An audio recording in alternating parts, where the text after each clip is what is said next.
Here's the pitch to Huckstorf. Ground ball up the middle, and that will get through into center field. Moore's around third. He'll score. Huck is digging for two. Here's the throw. Kyle's safe as the infielder couldn't grab the ball on a hop. Huckstorf brings home Iowa's first run. We're tied at 1 in the second. Hart could really use a ground ball middle infield. Gets one to Tello at third. He dives, knocks it down. Throw to second for one. Over to first. Double play. How about that? Raider Tello starts the 5-4-3. A hawk on every base for Nelson. Runners are going. The 3-2. Ground ball. Base hit into left. This game is tied off the bat of Andy Nelson. 2-run score. It's 6-6. Edge is ready. Here's the pitch. Line drive, base hit into left. They're going to wave Reese. He's around third. Here comes the throw. He is safe. Throw over to third is dropped. And the Hawkeyes have the lead. It's 7-6. Watts has the sign that he likes. He comes set. Ready with the 1-2. He pitches. Swing and a miss. Anthony High Wattage Watts takes the Braves down Electric Avenue in the 8th. At third is Swales. 1-0 pitch to Kopp. Line drive, base hit over the shortstop's head. Swales will jog home. It's 10-6 Iowa. Out of the windup, here's the 1-2 from Dete. Swing and a miss. It's in the dirt. Cade Moss applies the tag before Durbin can leave the box, and the Hawkeyes win it. 11-6 is our final. Iowa improves to 19-15. Bradley drops to 10-24. And we'll continue with the homestand with a 3-game set against the Rutgers Scarlet Knights. First pitch coming up in a bit from Banks. When we come back out of this break, we'll hear from our color analyst, Brennan Duriggi, right after this. This is Hawkeye Baseball from Learfield. Feel the excitement as NASCAR returns to the Iowa Speedway with Powerball and the Iowa Lottery. Just add the double play bonus to your Powerball ticket for $1, then enter it in the VIP club, and you could win tickets to the sold-out NASCAR race or other exclusive race weekend prizes. Feel the power of NASCAR and double play today. Woohoo! See complete rules and details at ialottery.com/VIP. Hi, it's your friend, social media. You know, where I showcase the cool life of sports stars and friends. But don't fall for the editing and good lighting, because we all have struggles and challenges, like with alcohol or drug use, gambling, or our mental health. You know, talking about it is a sign of strength. Maybe you don't know who to talk to? Your Life Iowa can give you resources or treatment options. Get free 24/7 confidential support. Call, text, or chat online at yourlifeiowa.org. A message from Iowa HHS. Have you heard about this new type of television experience from Epson? It's called the Epic Vision Ultra Laser Projection TV. It combines a new type of laser projection technology along with a unique Epson Silverflex screen to produce an epic 120-inch 4K Pro UHD picture that's up to 4 times bigger than a traditional 60-inch TV. There's no better way to watch live sports, and watching Iowa basketball play live on this big bright TV is simply awesome. If you're a sports fanatic like me, you need to check this new Epson TV out for yourself. Visit epson.com/TV to learn more. If you've got the right tools and the friendly people at U.S. Bank in your corner, making smarter money choices is a piece of cake. If only our tools and helpful advisors could have helped you avoid some of those not-so-smart choices in life. Like that time you tried to pick up unicycling. Whoa, coming through! Or when you thought it'd be okay to pet that squirrel in the park. Good squirrel, good squirrel. While we can't help you with all that, we can help you bank smartly at usbank.com/smarter together. Member FDIC.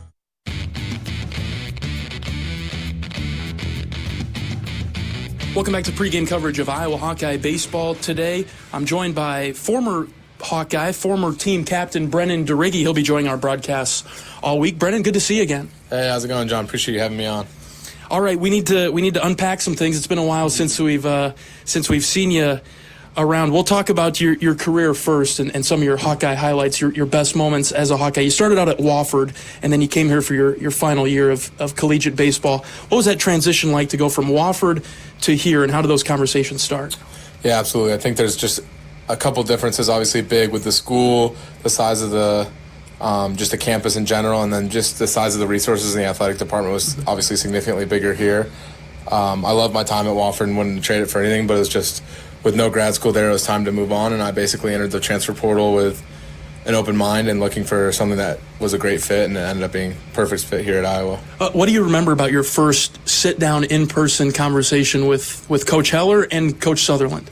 Yeah, first one actually with Coach Sutherland was in Naperville, Illinois. He was at a showcase, and I was driving back from Wofford, and we had an email chain, and I just happened to be stopping in Naperville at the same time he was there, and I remember him just being super present and being super available for me to bounce ideas off of, but also super understanding of the situation I was in, where I wanted to be a leader. I wanted to be some coach somewhere where I wasn't just going to be a plug-and-play option, and more of like a guy that could join the culture and join the clubhouse in a big way, and that was something that he was interested in too, so it was a great fit. Yeah. And then sitting down with Coach Heller, obviously, as many Hawkeye fans know, he's super personable. He's a really good professional talker, but also just a great guy that cares about his players and cares about all those around him and people that are good to him. And so I don't have enough good things to say about those conversations as well. And those plans really panned out because you were the leader on last year's team. You were that vocal presence, that veteran that helped the Hawkeyes achieve so much last season. Some of your highlights, some of the great moments that you had as a Hawkeye last year. As a leader, or just in general, yeah. Yeah, I would say, well, first off, just being here for a semester and then being welcomed in so regularly or so immediately by my teammates and by coaches in general and just everybody on the staff. That was probably the biggest highlight, to be honest, of anything more than I could have done on the field, is just the hard work that I put in paying off immediately in the clubhouse. But on top of that, I would say obviously the win against LSU early in the season was super cool, super fun. Just to see a group of guys believing in themselves and kind of defying the odds. And then also obviously anytime you can have a regional appearance, that's a big deal as well. When you think about fans that are listening that don't get the inside access that you get, or even that John and I get, maybe what are some of the things that go on inside a Division I power conference baseball program that fans wouldn't necessarily know about? Yeah, absolutely. I think from the outside, you understand how long of a season it is. Obviously 56 games and 16 weeks or whatever it is, 14 weeks of regular season, 15 weeks, but understanding the ebbs and flows of, like, even within a weekend or within a game in the clubhouse, and how much belief it takes for a group to win 40 games like it was last year, and for a group to go through what they're going through this year. It takes a lot of resilience, and it also takes a lot of understanding and commitment in the clubhouse on what the goal is, and everyone pulling on the same side of the rope. I think that it's a bigger commitment and a bigger deal than people realize on a day-to-day basis. Joined by Brennan Duriggi, who will be on our broadcast this weekend. One of the biggest mysteries to us, Brennan, is how you didn't get drafted, how you didn't get picked up last year. Just maybe take us through some of that process and what you're doing now to make things right this upcoming year. Yeah, I think that there's a lot of question marks and there's a lot of variables that are out of my control, out of obviously Marty and Rick's control, and a lot of people in general's control. But I was in some conversations and it ended up not going the way that I wanted to, which is just part of every bigger plan than I could have planned for myself. But more importantly than that, I'm still getting an opportunity to play professionally. I'm still going to get an opportunity to go out this summer and play in the American Association in Western Iowa, play in front of some Hawkeye fans on the west side of Iowa, which is super cool, and basically just get to keep my professional career going and see if I can get an opportunity to sign somewhere affiliated. Brennan, as you've watched this Iowa Hawkeye team, this 2024 team, their season go along, probably not going as they had hoped, maybe some of the messaging that you would share if you were in this position and still in the clubhouse? Yeah, no doubt. I think that the biggest thing is that it can turn on a drop of a hat, whatever it is. I think mostly understanding that the guys in the clubhouse are super talented, and it has nothing to do with talent. It has nothing to do with anything other than just execution and day-to-day mindset, confidence and mindset. So just believing in one another and being able to just kind of weather the storm and not get too high, not to get too low, because there's still a lot of baseball to be played, and there's some big series, Big Ten series especially coming up, that could turn the season around, and all this beginning in the middle of this season will be forgotten pretty quickly. Yeah. All right, Brennan, what are you doing outside of baseball? What do you like to do for fun? How's the off season been as you get ready for another year? It's been good. I mean, I've been in Iowa City for the whole off season. It's been good to be around the guys. It's been good to kind of pay it back to the community a little bit. I've been doing some lessons with some big-time Hawkeye fans, just some kids that want to be around, which is super cool to get back to the game and get back to the community, and also just enjoying. Obviously, I only got 1 year in Iowa City, so giving myself a second year after I just graduated my master's in finance. It's been good to just be here in Iowa City. Any hobbies, Brennan? I say fishing, and then obviously I'm from Colorado, so skiing is a big one, but obviously not much here in Iowa in the Midwest. Awesome. All right, let's have a great week. Let's do it. Sounds good. Former team captain, former Hawkeye of last year's outstanding Iowa baseball team, Brennan DeRiggi, on our pregame show from Banks. We'll talk to Coach Heller next. This is Hawkeye Baseball from Learfield. Get a great offer on the stylish HR-V or the Honda Civic, which Car and Driver called fun to drive. Honda, the brand named Kelley Blue Book's KBB.com Best Value Brand for 2023. For a limited time, well-qualified buyers can get a 3.9% APR on a 2024 Honda Civic or HR-V. So see your Central Midwest Honda dealer today. Honda gets the Midwest. See dealer for financing details. Exclude Civic and SI and Type R Car and Driver January 2023 based on 2023 brand image awards from Kelley Blue Book. Visit KBB.com for more information. A bag of corn is, well, a bag of corn. Unless it's a bag of Pioneer brand Chrome seed corn. Then you're dealing with the most optimized yield potential, agronomic performance, and insect protection the Pioneer lineup has to offer. A bag that will make life easier for you. 8 bushels per acre easier. And much harder for rootworms in the competition. Pioneer brand Chrome products. Field proven and ready for yours. Visit pioneer.com/plantchrome. American Equity salutes today's hero of the game as a proud sponsor of the ongoing recognition of our military during Hawkeye games this season. Please join American Equity in thanking all who have served our country. American Equity is more than just retirement savings and income products. They are committed to providing you best-in-class service and high-quality retirement income that helps deliver the independence to dream and reach your goals. To learn more about American Equity, please visit their website at american-equity.com. Are aches, pains, or injuries keeping you on the sidelines? At Athletico, our movement experts are here to help you turn your setbacks into comebacks and create a personalized game plan for your recovery. With no prescription or referral needed, Athletico Physical Therapy is where your comeback story begins. Get started today by scheduling a free assessment at athletico.com. Proud partner of the Iowa Hawkeyes.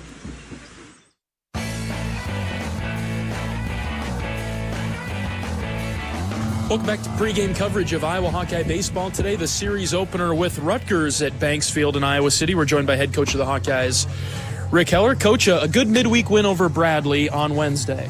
Yeah, it was. It was a good team win, and I just was happy how our Hawkeyes played. They went out and attacked it, and good energy, and we got a great start. The first 3 innings were really good on the mound. Had a blip in the fourth that wasn't good. We ended up giving up 3 free bases or 4 free bases in the inning, give up a 3-run homer, and it wasn't good. And they tied the score, and the hitters responded. They scored runs in the last 3 innings and had a 2-out nobody on 3-run rally in the 6th, and a 2-out nobody on 2-run rally in the 7th, and that was just awesome to see. Just found ways, on a night where the win was a pretty big factor, at least the first half of the game, and that kind of died down. But no, it was a good game, and defensively, what a game defensively. There were some really, really good plays in that game. Ray Ortello made 2 phenomenal plays. Michael Sears made a diving play on a tweener in left field, and some clutch at bats. The bottom part of the order really came through. And then after the 4th, the guys that threw did a really nice job. I think they only had 6 hits on the night. 10 pitchers threw. Tim O'Brien, their really good 3-hole hitter, hit 2 solo home runs, but that's all right. I can take the solo home. We just got to get rid of the innings like the 4th inning. That's been what's cost us all season, and luckily on this day the 1 inning didn't cost us because everything else was really good. Did you learn something about your team to be trailing, getting into the late innings, that they still had that fight in them to come back? Well, yeah, the thing I saw though was very similar to what I saw at Ohio State when we got down.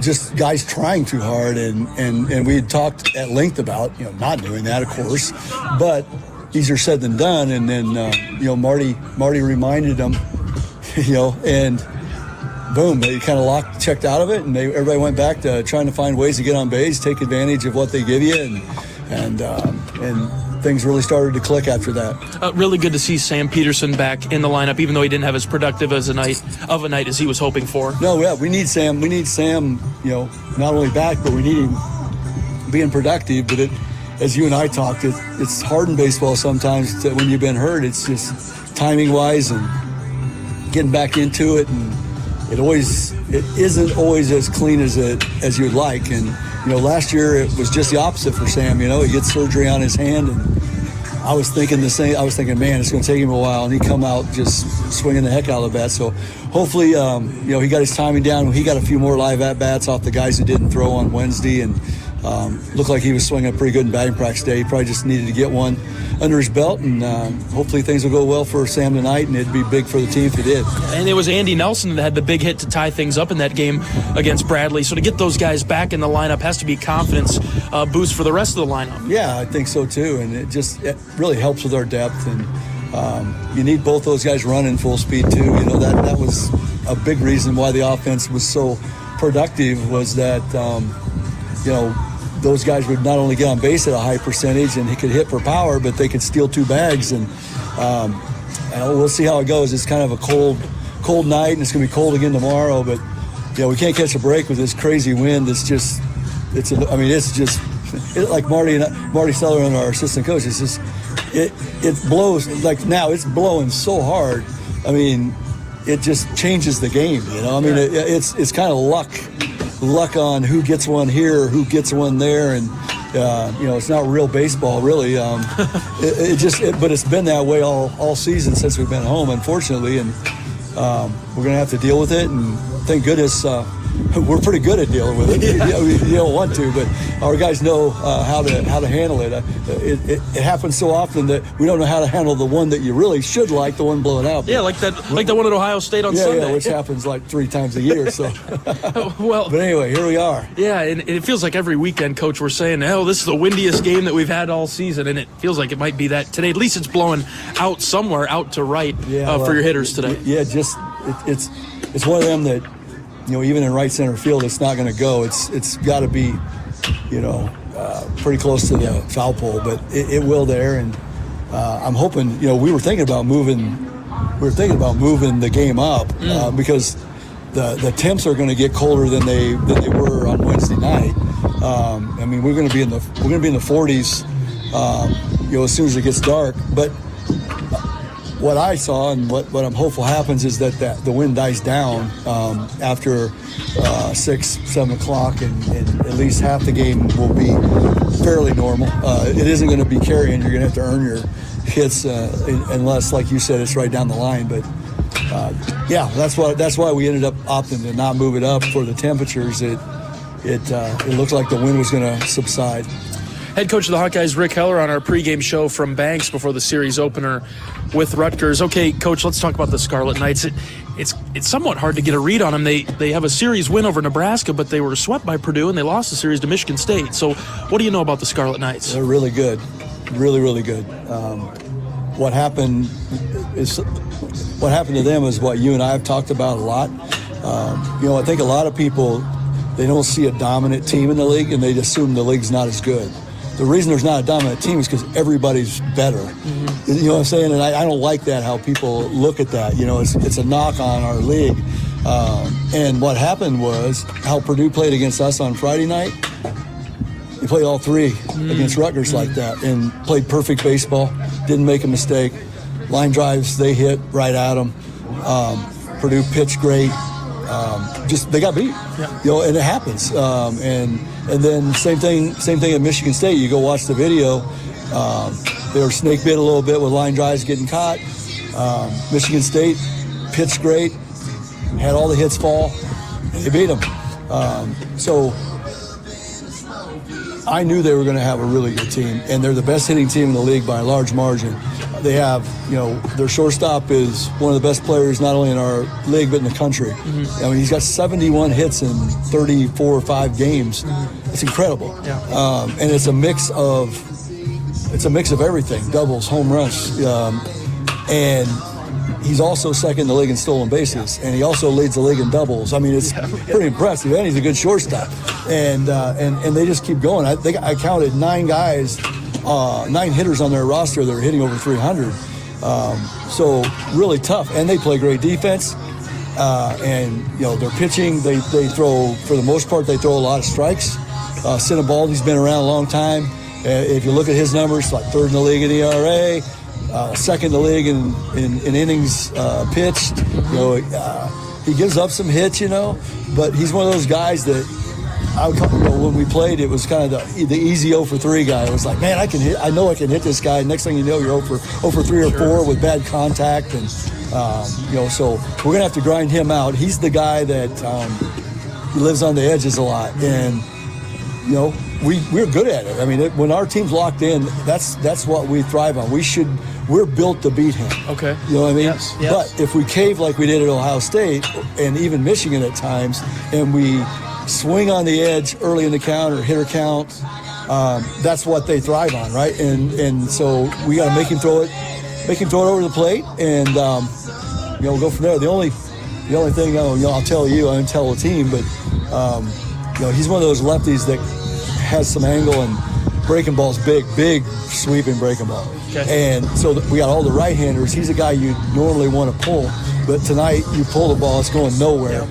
So I'm hoping he leaves some out over the plate and we can get the other way. But that's the disappointing thing with just how the wind factors in tonight. Another one of the keys, Coach, I guess against their offense, you mentioned the stolen bases.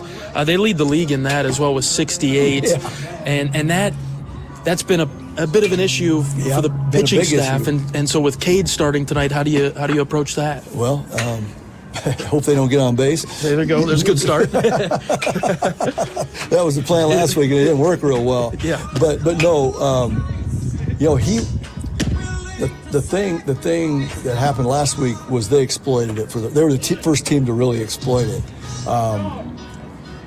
So Sean and Cade, they went back to work this week, and Cade's going to modify and try to be quicker to the plate and do a better job with the running game, and he's going to have to, or they're going to run us out of the ballpark, just like Ohio State did. But again, I mean, that was the most traffic against Cade this year, and like I said, a lot of the times he's really limited the guys on, and that makes it a lot better against a team that can really run, but especially like Ohio State up and down the lineup, because some teams, if you can just keep the leadoff guy off or one or two guys off, they're the only guys that are really going to go. With both of those, with this team and Ohio State last week, you got 8 guys are going to go. So, we'll see. Cade Moss defends the bunt, or excuse me, the steal. He throws the best of our catchers, but with the numbers Cade was to the plate last week, it wouldn't matter if Johnny Bench was catching. So we're going to start Reese today, and if Cade gives him a chance and does a good job with his running game and is quicker to the plate, then that's going to change things a lot. When you look at this matchup for the entire weekend, Coach, where are the Hawkeyes' biggest advantage? How can we take it to the Scarlet Knights? Well, in the past, historically, we've had a lot of success against them. And they've always been a physical team that could score runs and hit.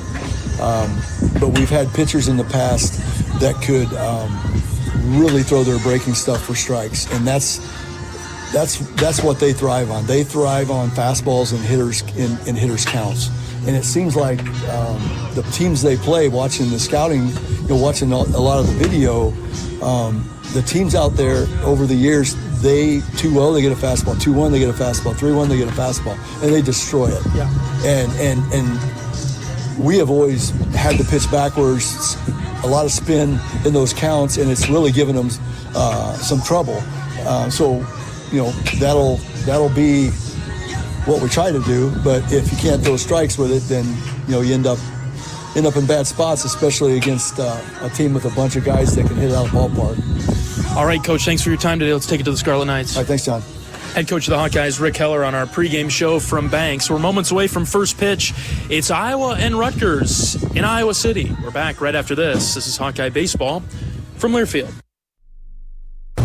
Get a great offer on the stylish HR-V or the Honda Civic, which car and driver called fun to drive. Honda, the brand named Kelley Blue Book's KBB.com best value brand for 2023. For a limited time, well-qualified buyers can get a 3.9% APR on a 2024 Honda Civic or HR-V.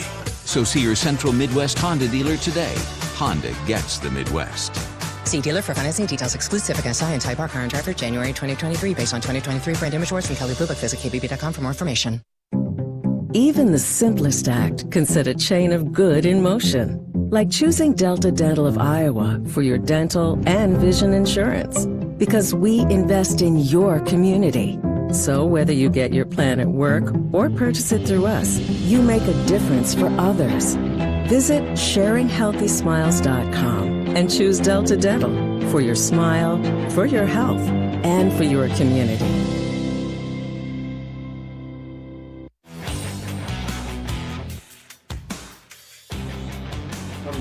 Justin. Brennan Duriggi and John Leo in the broadcast booth at Duane Banks Field in Iowa City. The Hawkeyes getting set to host the Rutgers Scarlet Knights this weekend. We're getting set for first pitch as the starting lineups are being announced. First, let's pause 10 seconds for station identification. This is Iowa Hawkeye baseball.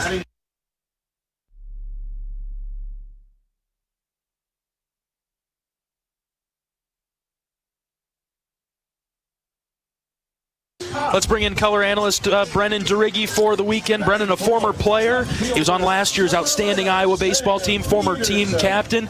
Brennan, conference play back at it this weekend. A huge series for the Hawks against Rutgers. No doubt. This should be a good weekend. It's setting up with some decent weather and obviously two good teams here set to play 3 games, so I'm super excited about it. Rutgers really good offensively. They've got the conference's best batting average, on-base percentage. They steal the most bases. They've struck out the fewest times.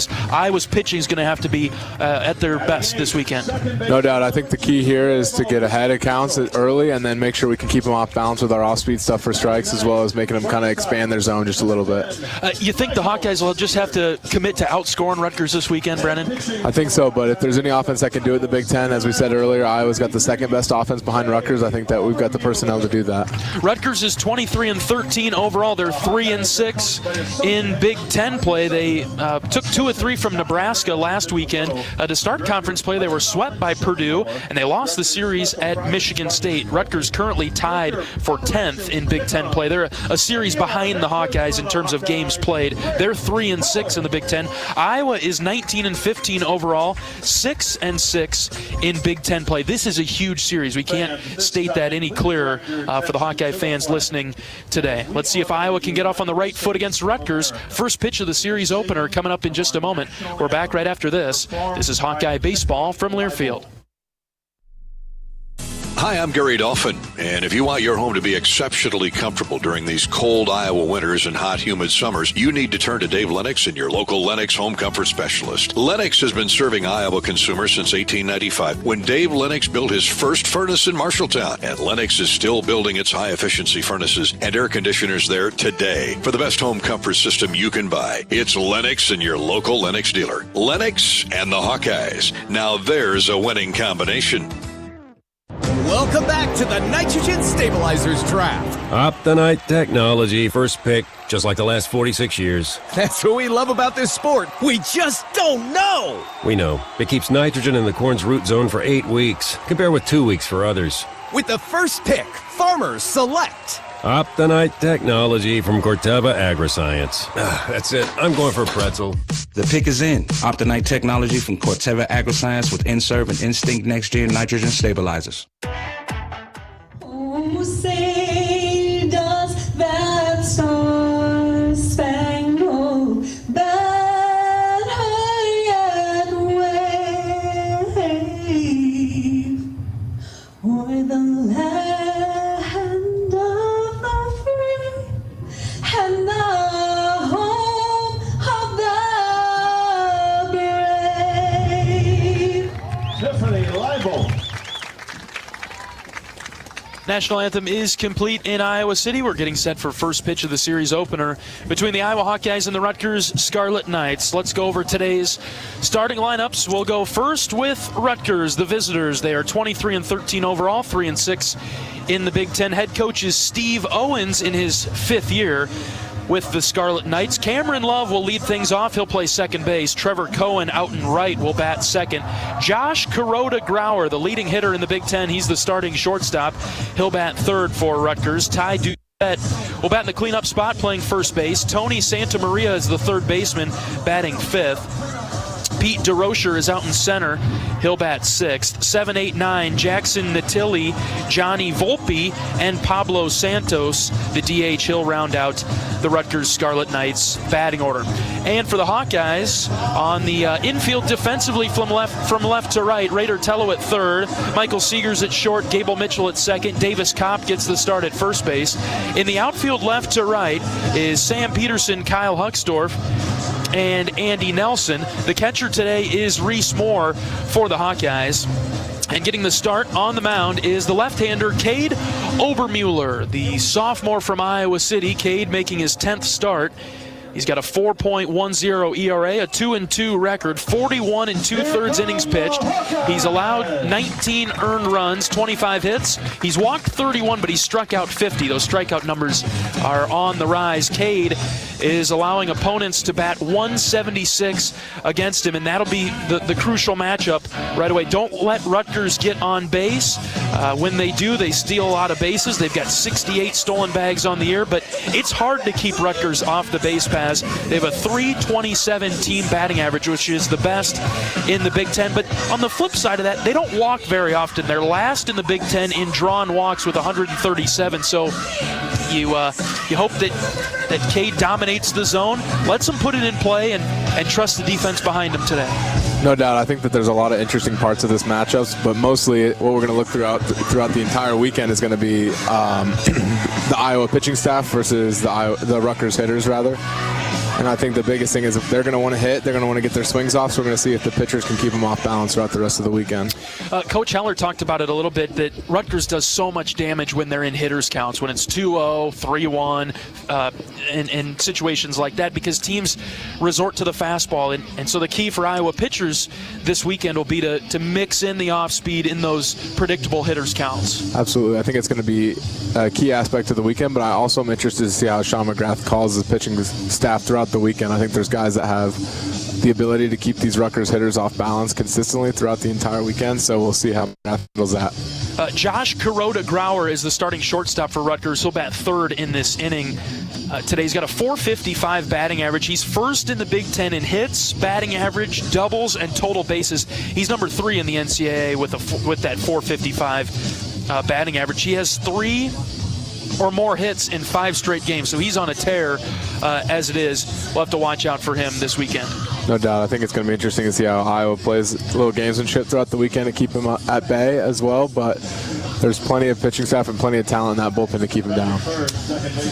All right, here we go. We're ready for first pitch in Iowa City as Cade Obermuller toes the rubber. The left-hander is ready for the first pitch to Cameron Love, who's a right-handed hitter for the Scarlet Knights. First pitch from Cade. That's a cross for a strike. We're underway right on time in Iowa City, 6:05 local time.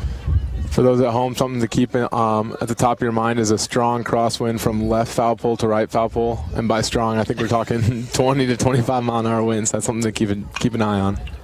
Line drive to right. Nelson is over. He'll make the catch for the first out of today's game. Boy, hit it into the wind like that. It was tailing towards the line there, but Andy hung with it. There it is. I think that's exactly what we're talking about an 87 mile-an-hour liner to right field there, but it blew all the way out to Andy at the warning track, so I think that's going to be a big part of today's game. Wind is ripping the flags off the foul poles today. They are hanging on for dear life. One of the windier days in Iowa City, and every day is windy in Iowa City in the spring. Here's Trevor Cohen. Cohen's a left-handed hitter. He's the starting right fielder for the Scarlet Knights. Takes ball 1 from Cade outside. Tello protecting against the bunt. He's even with the bag, now creeping in front of it over at third. Here comes the 1-0 from Obermuller. That's high and tight for ball 2. The Hawkeyes wearing all white uniforms today with script Iowa spelled out in black across the chest, gold trim. Black numbers on the left hip of the jersey. Gold caps in the field with the black bill and the black script I on the front panel for Iowa today. 2 balls and no strikes. Here's the pitch from Obermuller. That's a called strike. Breaking ball. Out the bottom portion of the zone.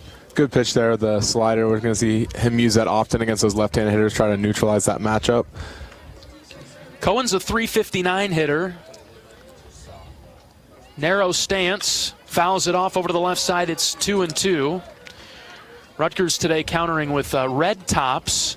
Rutgers spelled out in white across the chest. They wear black baseball pants with a red and white stripe down the side. How do we feel about black baseball pants? I think it's too early in the weekend to make a comment on it, but I'm going to go with negative. Not a fan off the rip. Here's the 2-2. Oh, where'd that miss? Just low. Really good spot from Obermueller on the slider. Great pitch there. Also interesting to note that tonight Rutgers lineup, they're going with only 2 left-handed hitters, one of which being Cohen, and then in the 4-hole on number 36, Doucette as well. The rest of the Rutgers hitters are right-handed. A lot of underclassmen for this Rutgers team as well. Big pitch coming here from Cade. It's a full count. Called third strike. Got him on the outside corner.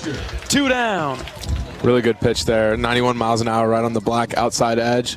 Left on left, that's a tough pitch to hang with, and obviously Cade getting the benefit of that right there. All right, here we go. We'll get a look at Josh Kuroda-Grauer, the best hitter in the Big Ten. He'll stand in from the right side. .455 batting average. 16 doubles. Obermueller deals. Chopper up the middle. Mitchell at second base. He's got it. He'll throw it on the run. It's a 1-2-3 inning to get us started on Friday evening at Banks. Nothing doing for the Scarlet Knights as Cade Obermueller is off to a good start. Andy Nelson, Raider Tello, and Davis Kopp will lead off the Iowa batting core as we get to the bottom of the first right after this. This is Hawkeye Baseball from Learfield. Brown Deer Golf Club offers a pure golf experience. Manicured bent grass fairways with tees and greens carved into gracefully rolling landscape. Challenging, yet extremely playable. Improve your game with PGA instruction and our full-service pro shop. Treat yourself to Bunker's Bar and Grill for lunch or dinner. And our scenic Greenview Banquet Room is perfect for weddings or any special event. Brown Deer Golf Club, a stunning country club setting at affordable public rates. The silly moments, the proud moments, even the hard moments. They're what make life remarkable. And they're why Wellmark Blue Cross and Blue Shield is here for every moment. Committed to making healthcare better, more affordable, with more choices for care. And service and coverage that give you peace of mind no matter what comes your way. So you can show up for every tender moment, every brave moment, and every wouldn't miss it for the world moment. Knowing that Blue is here for you. Go to Wellmark.com/every moment to find a plan right for you.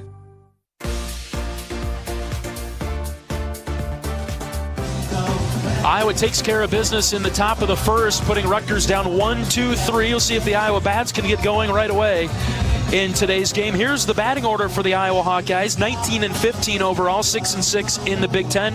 Iowa is 11-3 in home games this season under the direction of head coach Rick Heller. He'll send out Andy Nelson, Raider Tello, and Davis Kopp, the first 3 batters out of the Iowa dugout. Middle of the order for the Hawkeyes tonight, Sam Peterson, Kyle Huckstorf, and Reese Moore. 7, 8, 9, Connor Hennings, the DH, Gable Mitchell, and Michael Seegers.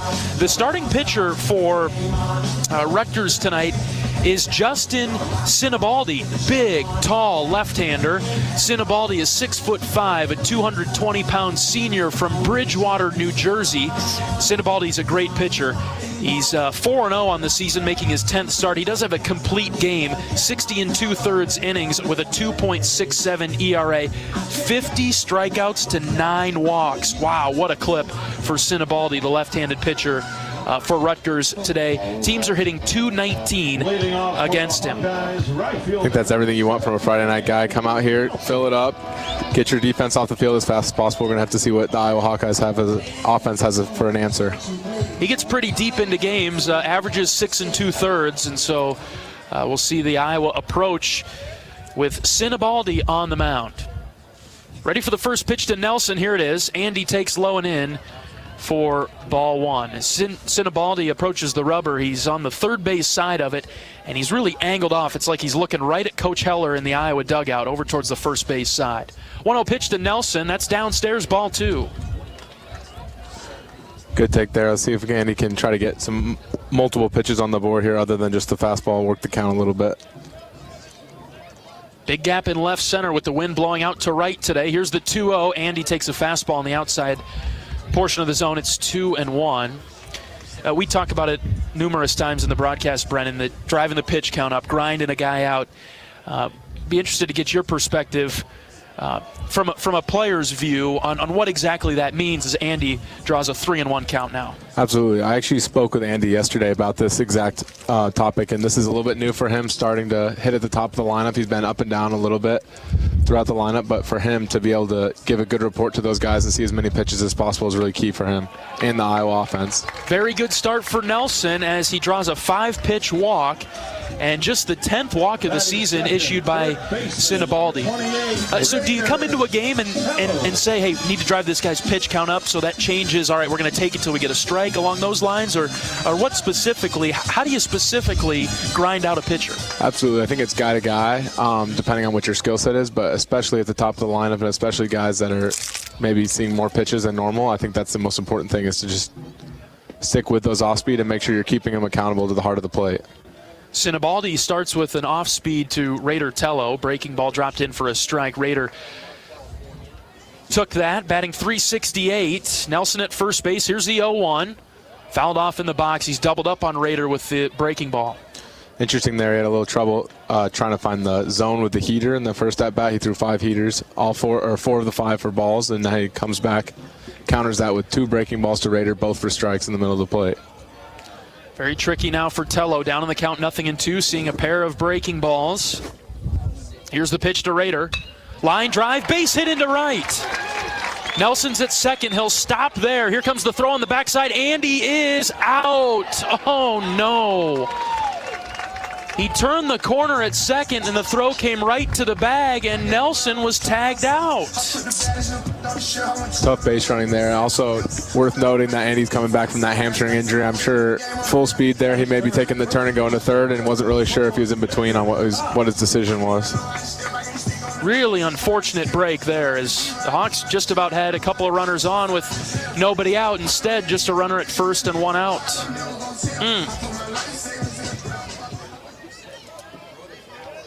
Andy, as Brennan said, still coming back from that hamstring injury. Just see if that changes the way he runs the bases moving forward. Here's Davis Kopp. .317 batting average on the season. Tello at first base. High and out, ball 2. Sinibaldi still trying to find the strike zone. He's thrown a lot out of the zone. As we spoke about earlier with the low walk rate, only 9 and however many innings pitched, 16 innings pitched, it's interesting to see him trying to find the strike zone here. 2-0. There's a strike with the breaking ball, 2-1. Looks like that slider's his go-to pitch right now when he's trying to find it. 3 or 4 sliders for a strike here early. Try a pickoff move over to first base. Raider dives back in. I was just about to note that Sinibaldi hadn't seemed like he was paying too much attention to the runners that were on base for Iowa, but that time throws it over. 2 balls and 1 strike with 1 out in the bottom of the first. The pitch to Kopp. Inside, got away from the catcher. Tello's taken off for second base, and the catcher cannot pick it up. Natilli, it popped out of his glove, and he went to barehand it, and he never grabbed it off the turf. Tello to second. Good dirt ball read there by Raider. A little bit tough play behind the batter, and he's able to make a quick read and move with good speed to second base. 3 balls and a strike now for Kopp. Runner in scoring position with 1 out.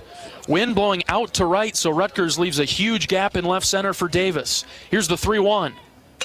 Popped up right center field. DeRocher is there at center. He'll make the catch. Tello will tag from second to third, and he'll get there safely. It'll be a 2-out opportunity for Sam Peterson as he comes to the plate. One of the biggest things I have circled for today's game is all of Sam Peterson's at-bats. I'm really excited to see him come back from the injury. Obviously a tough midweek situation, but he got his feet wet. Now he's going to have his chance to drive in a run here in the first inning for the Hawks. For as well as the Hawkeyes played defensively and with the start from Cade, boy, getting a run on the board early could really set the tone for this game and for this entire weekend. Here is Peterson, 2 outs, runner at third. Sinibaldi stays in the stretch, the pitch to Sam. Swing and a miss. Ooh, he was trying to hit that out to left. Into the wind, Sam could have a shot, I suppose. He's got enough power. No balls and a strike. Here's the pitch to Peterson. Swing and a miss. This one gets back to the backstop, though. Here comes Tello. Raider will score, and the Hawkeyes are on the board first. We'll take that. We'll take it. Really good base running by the Raider there all the way around the bases, not taking anything for granted. Good hustle from first to second, and then even better than that, able to get around on the dirt ball read past the catcher. Base is empty now for Peterson. Count is 0-2. 1-0 Iowa in the first. Sinibaldi staying in the stretch for the duration of this at bat. Here's the 0-2. Lined into center. DeRocher is there. He's underneath it, and he's got it for the third out. But Iowa scores a run. It's 1-0 Iowa through one. We're back for the second right after this. This is Hawkeye Baseball from Learfield. Are aches, pains, or injuries keeping you on the sidelines? At Athletico, our movement experts are here to help you turn your setbacks into comebacks and create a personalized game plan for your recovery. With no prescription or referral needed, Athletico Physical Therapy is where your comeback story begins. Get started today by scheduling a free assessment at athletico.com. Proud partner of the Iowa Hawkeyes. How do you become America's best-selling brand? Let's break it down. Innovative tech means smarter and safer driving. Intelligent all-wheel drive will keep you ready for anything. And built Ford tough trucks will always get the job done. Plus, come into your local Ford store today and get super low APR financing, big cash back, and great lease offers on Ford's full line of cars, trucks, and SUVs. That's Ford, and that's how you become America's best-selling brand. Sales claim based on calendar year sales.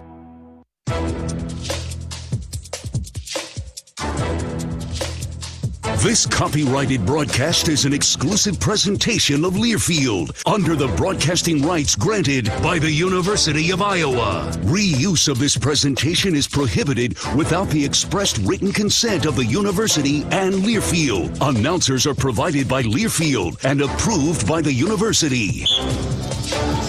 If you or someone you know needs support now, call or text 988 or tap 988lifeline.org. Iowa leading Rutgers 1-0 as we get to the second inning. Doucette, Santa Maria, and DeRocher will come to the plate for the Scarlet Knights in this inning.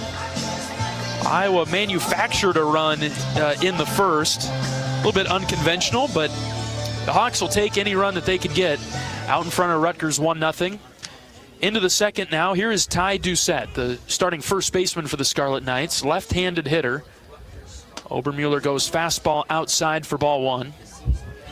Pretty impressive stats here from Doucette as a true freshman. 350, 6 home runs, and 30 RBIs in the heart of that Rutgers order. Is kind of a staple in the offense so far this year. 391 as a leadoff hitter, too, which is the situation he's in now. Obermueller just off the plate outside. 2 balls and no strikes. The Hawkeye faithful didn't like that one too much, did they?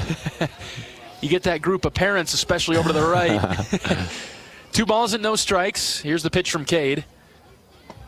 Called strike. Goes with the breaking ball that started at the right hip of Doucette and then dropped into the zone. It's 2-1. Really nice crowd on hand for a chilly Friday night in Iowa City. Totally packed over to the right.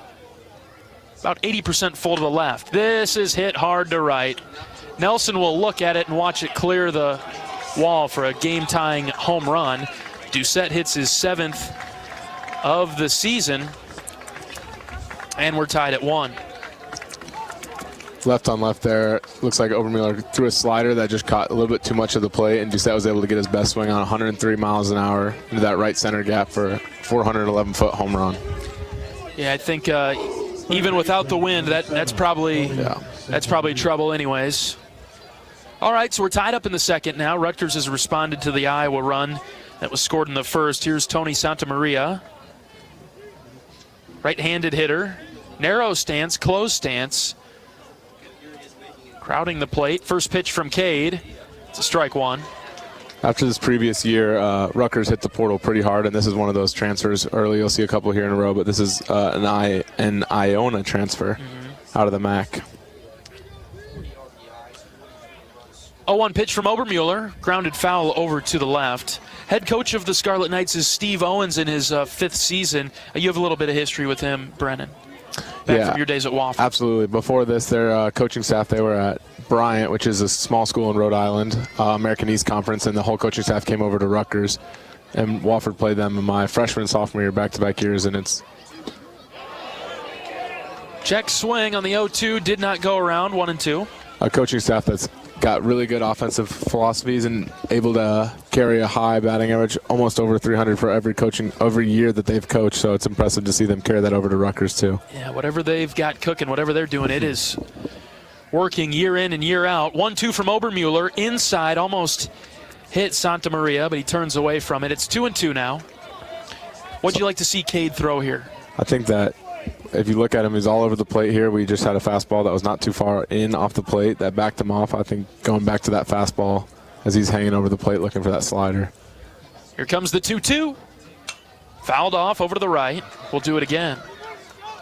Something to keep note of these Rutgers hitters are all over the plate consistently 1 through 9. It looks like that's something that they have as a philosophy there, trying to get on base any way they can. But from up here in the box, you can see his toes are right on the chalk line throughout the entire at-bat. Count even at 2. Here's the pitch from Obermueller, low and out for ball 3. First changeup of the day for Cade there. To your point, Brennan, Rutgers hitters have been hit by 81 pitches this season. 3-2 is outside for ball 4. Obermueller walks Santa Maria. You look at the Hawkeyes. Iowa's only been hit by 54, so just to your point right there, Brennan. All right, nobody out for the Scarlet Knights in the second. They've tied it up at 1 on a solo home run. Here's Pete DeRocher, starting center fielder. Another one of those transfers, grad transfer from Manhattan. And the MAC as well.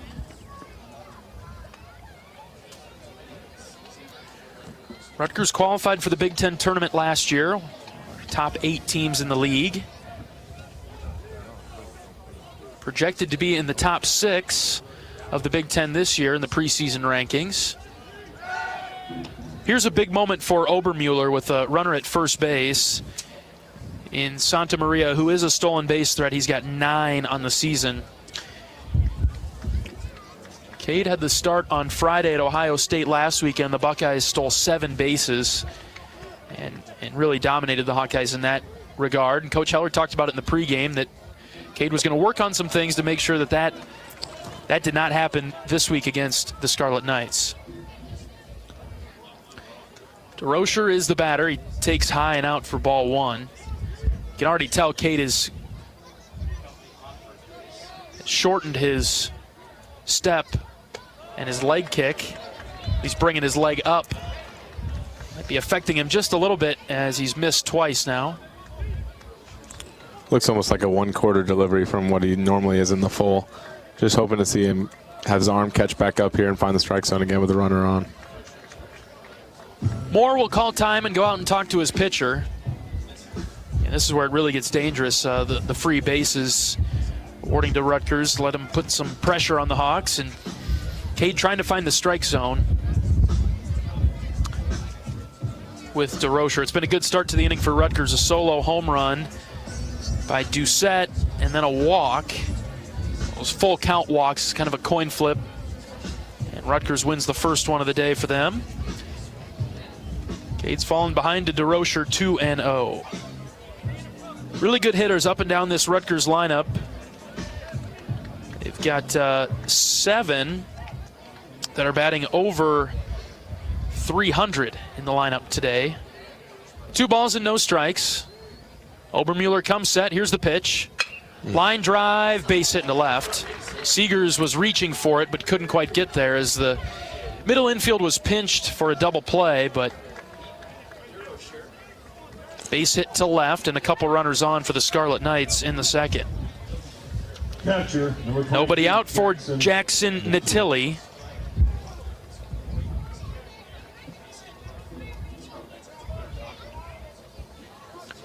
Could really use a ground ball. Tilly batting .269. 104 at bats. The right-handed hitter for the Scarlet Knights.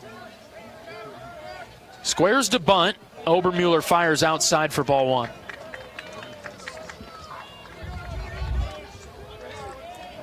Credit to Rick there for what he talked about pregame with the 2-0 fastballs or hitter count fastballs and them getting their best swings off. We got to see if we can get ahead here in a couple of our at-bats throughout this inning. That's right. 1 ball and no strikes. Natilli throw it over to second first just to keep the runner close. Natilli likely bunting again. Volpe's on deck. He's batting .274. Decent hitter down towards the bottom of the lineup for Rutgers. 1 ball and no strikes. Here's the pitch from Cade. Way outside into the backstop. And now Natilli doesn't have to worry about bunting because there's 2 in scoring position and nobody out. Not ideal for the Hawkeyes. Let's see if we can minimize here.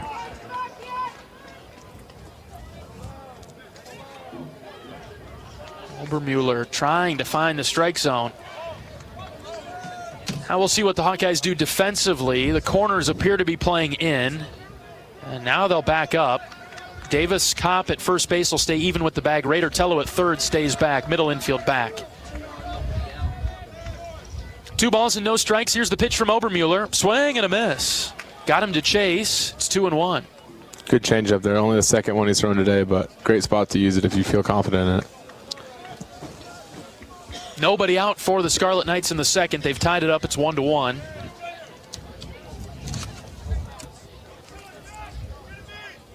Two balls and a strike. Cade comes set. Here's the pitch. Low and outside corner. Good pitch. It's a called strike, 2-2.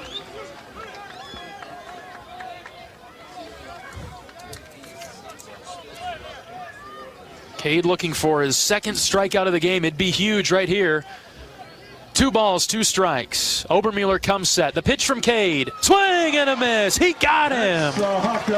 Third changeup there. 2 of them in that at bat. Really good pitch on the outer edge. Got him to chase.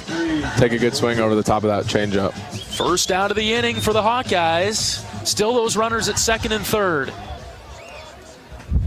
1 out for Johnny Volpe, the left fielder. Right-handed hitter. Now the corners come in for the Hawkeyes. Look to cut down that runner at home if he were to take off on a ground ball on the infield. Cade's first pitch. Swing and a miss. Threw it right by him.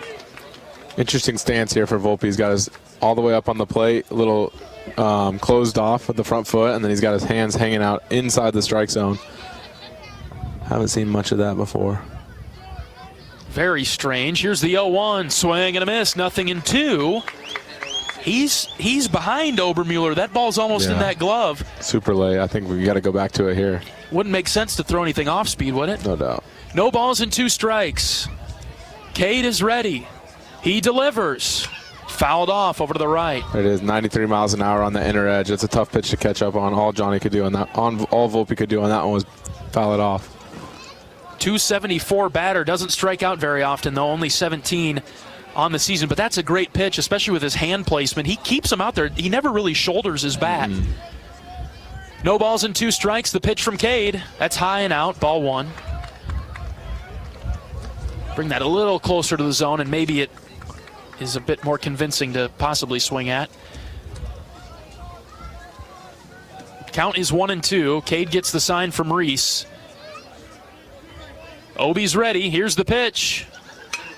Hit down the line and right. That'll go foul towards the Iowa bullpen. We'll do it again at 1-2. I'd like to see Cade mix in another pitch here. Looks like he's slightly catching up to that fastball. He's thrown 4 or 5 in a row. And I'd like to see something else, see if he can handle that breaking ball in the middle of the plate or even the changeup. Cade's ready, the pitch. Swing and a miss. Got him with the slider. Boy, he spun him into the turf. Almost got to hit him in the chest there with that slider over the middle of the plate. You were right on, Brendan. You called it. Needed the off-speed there. He was timing up that fastball. 2 down for Pablo Santos. He's their DH. Santos, a .500 hitter, but just 1 for 2, limited at bats. Cade fires high and out for ball 1. His one hit is a triple, though. He's got 4 RBIs on the season, just a couple of at-bats for Santos. This is the bottom of the order. Runners at second and third and 2 outs. 1 ball, no strikes. The pitch from Cade. Outside, ball 2. About as opposite of a batting stance as we can get here with Santos. He's about as wide open as you can. His front foot is back towards the third base dugout, towards the Rutgers dugout, and his hands are super close up near his body. Very strange once again. 2-0 from Obermueller. Low and in, ball 3. Cade looks so good against 7 and 8, which are dangerous hitters. And now to the 9 hitter, who just has 2 at-bats on the season. He's fallen behind 3-0. Cade deals. Strike 1, 3-1. All the way back now, Cade. A minimize here with this at-bat would be important on a couple levels, obviously, to keep the runs off the board, both of those runners, but also to get it out, get a third out before they can flip the lineup over to the top of the lineup. Here's the 3-1. Fouled back to the pad. Full count now for Santos. What do you like? I don't know. I think that was a pretty good cut on that fastball. I think if you're going to go fastball, you got to get it in close to his body. But if not, I think we're going to go slider or something off speed to keep him off balance. 3 balls and 2 strikes. Cade has the sign that he likes. Here's the pitch. High and out, ball 4.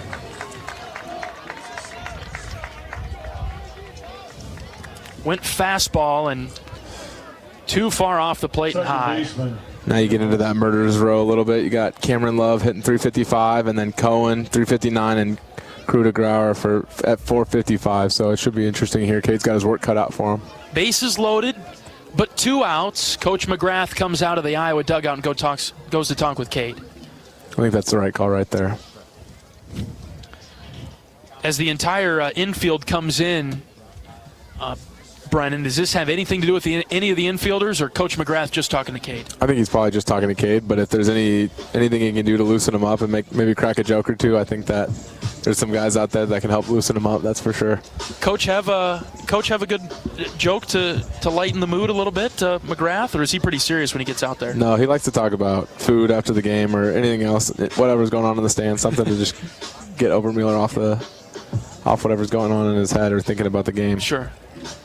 Top of the order, Cameron Love comes up. Flied out to right to start today's game. It's 1-1 in the top of the second. 2 outs, but the bases are loaded for Rutgers. Huge spot early in this one. Cade's first pitch is a slider high and out. Obermueller at 41 pitches. It's getting up there early. It's been the MO a little bit of the Hawkeyes starting pitchers. They have the trouble getting deep into games because of pitch count. Nice slider there. Came in the back door. It's a called strike, 1-1.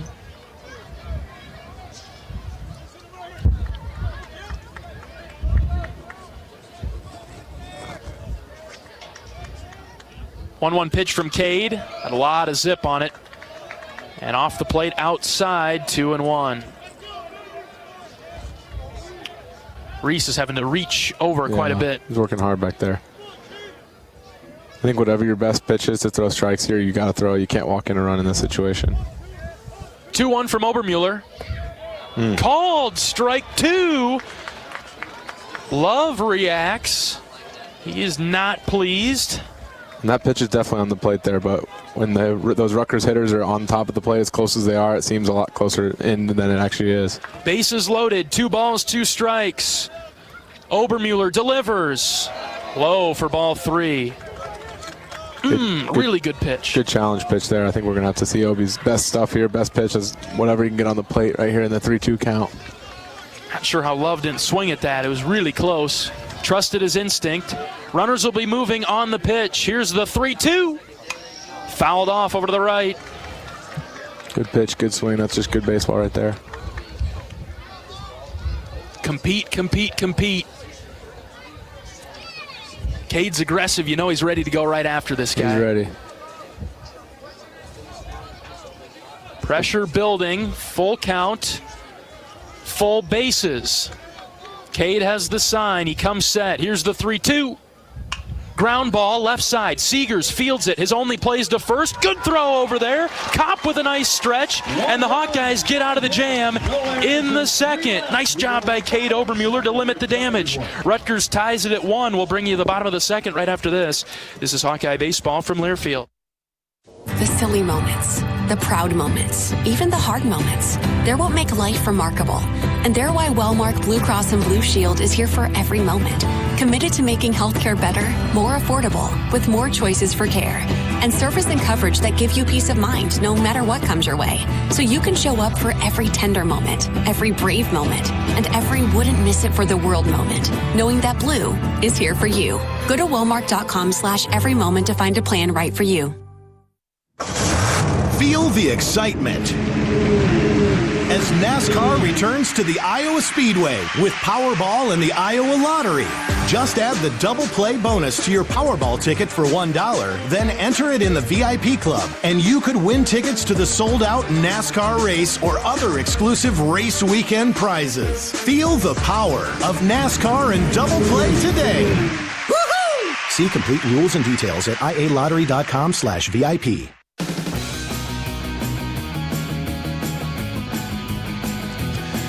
Hawkeye Baseball is brought to you by Riverside Casino and Golf Resort, home of the Draft Day Sports Lounge, a luxury hotel and spa, 5 restaurants and more located just minutes south of Iowa City.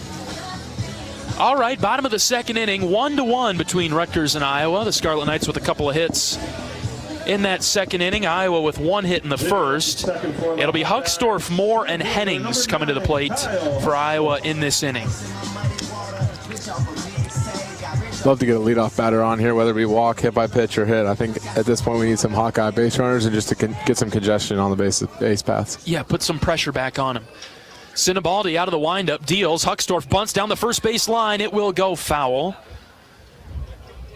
Not a bad idea there, Brennan. What do you think? Not a bad idea, especially with Huckstorf's speed and as many strikes as we've stated earlier. That I think that was a good idea, a good opportunity to get an early base runner on. Kyle, the captain of the outfield in center, batting .328. 7 doubles, 3 triples, 5 home runs. Significant speed threat for the Hawks. No balls and a strike. Here's the pitch to Huck. Outside, count even at 1. I think with a pitcher that's as efficient as Sinibaldi is, I think it's going to be interesting to watch the Hawkeyes try to make him feel his position and see what he does on some bunt plays or some plays right back at him. High and out again, ball 2. You figure with a tall frame like that, have to take note of his athleticism. Not saying that he isn't one, but something to monitor. No doubt. 2 balls and a strike to Huckstorf. Here's the pitch. Kyle takes it for a strike, inside corner, 2-2.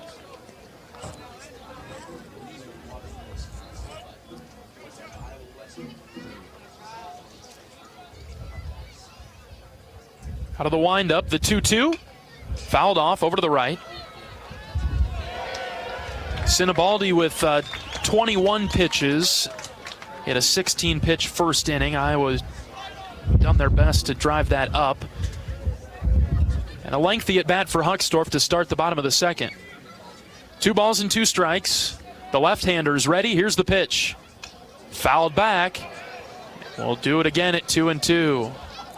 Regardless of the outcome of this at-bat, this is exactly what you needed from a Hawkeye leadoff batter, especially after bases loaded jam last inning.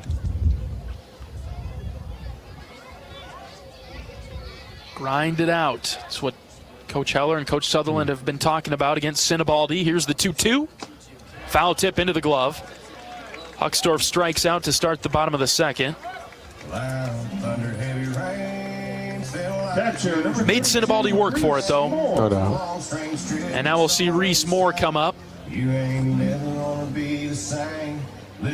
Reese is batting .333 for the Hawkeyes this season. 36 hits and 108 at-bats.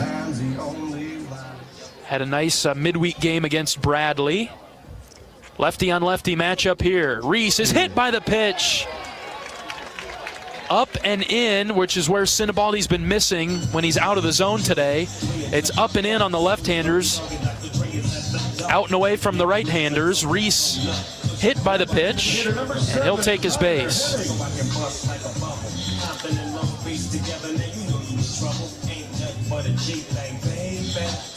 Connor Hennings is the batter for the Hawks now, batting .333 as well. A few less at bats for Connor compared to Reese. 9 for 27 on the season.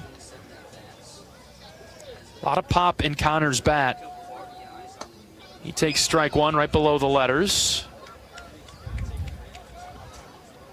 Sinibaldi establishing that changeup early there against the righties. That's something we didn't see in the first inning of his work. Moore at first base. Here's the 0-1 to Hennings. Outside. You're seeing Sinibaldi really fidget with his left hand, like his fingertips. I don't know if he doesn't have a great grip on the ball or if that's just something that he typically does, but it doesn't feel like he's got the command that he's looking for. Agreed. 1-1 to Hennings is up and in. That's ball 2. Interesting choice to see the no sleeves to down a little bit windy, chillier day, especially from a team out of town. A lot of times you'll see pitchers bundling up with more weather gear than the position players. 2-1. Hennings popped it up. Right side. Foul territory. And it is foul. Out of play. It's 2-2. Yeah, Kuroda Grauer at shortstop. He has sort of the mask on that keeps him warmer. He's got sleeves as well. The left side of the infield has sleeves on for Rutgers, the left fielder as well. But the pitcher trying to go off of pure adrenaline. 2 balls and 2 strikes for Hennings. Runner at first with 1 out. Sinibaldi is ready. Here's the pitch to Connor. Grounded foul over to the right side. Iowa's doing a nice job, long at bats, making Sinibaldi work.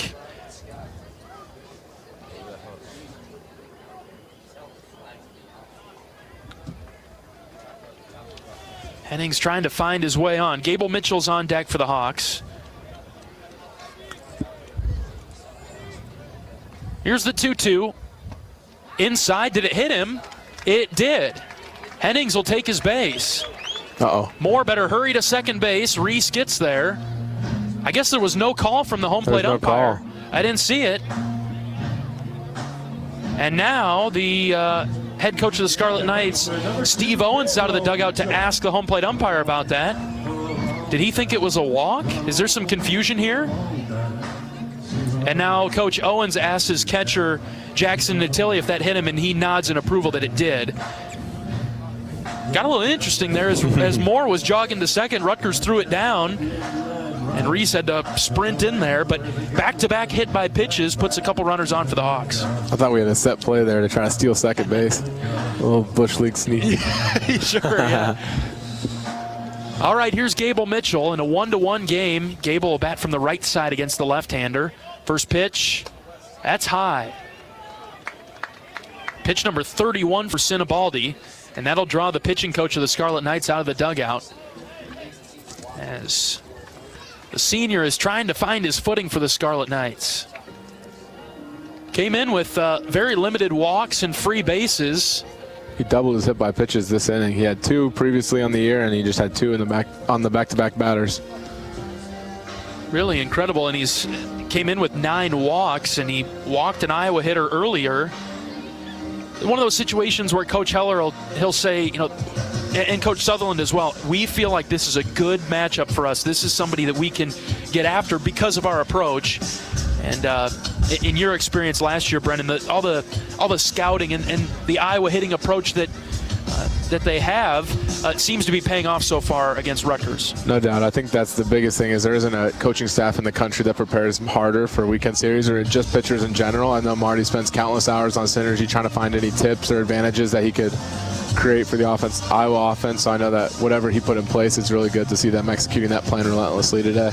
One of the things that John and I really appreciate and we find fascinating, especially on the road, is that the coaching staff allows us to sit in on the scout and just learn some of the same things that you guys are learning, maybe not to the degree and the volume, but it really is fascinating. 1-0 delivery to Mitchell is a high strike, 1-1. 1 out in the inning for the Hawks. We're tied at 1 in the bottom of the second. Runners at first and second. 1-1 to Gable. Swing and a miss. 1-2. Sinibaldi with back-to-back strikes after the mound visit.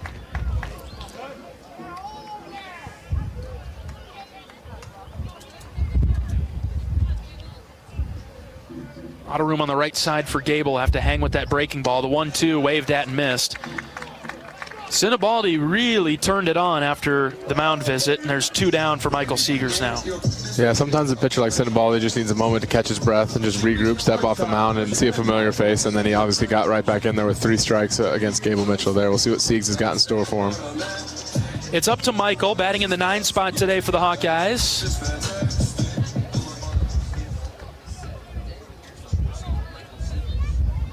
One to one in the bottom of the second. Runners at first and second. Michael takes outside for ball 1. Michael very good when it comes to plate discipline.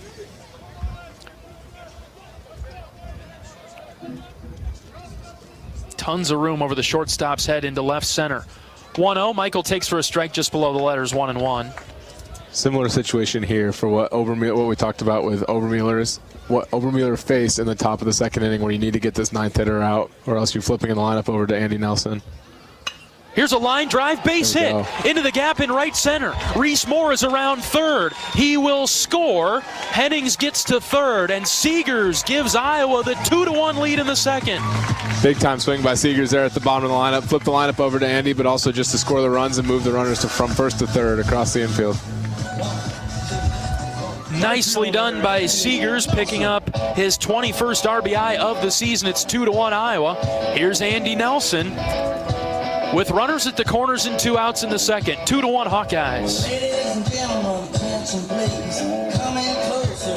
Andy walked in the first.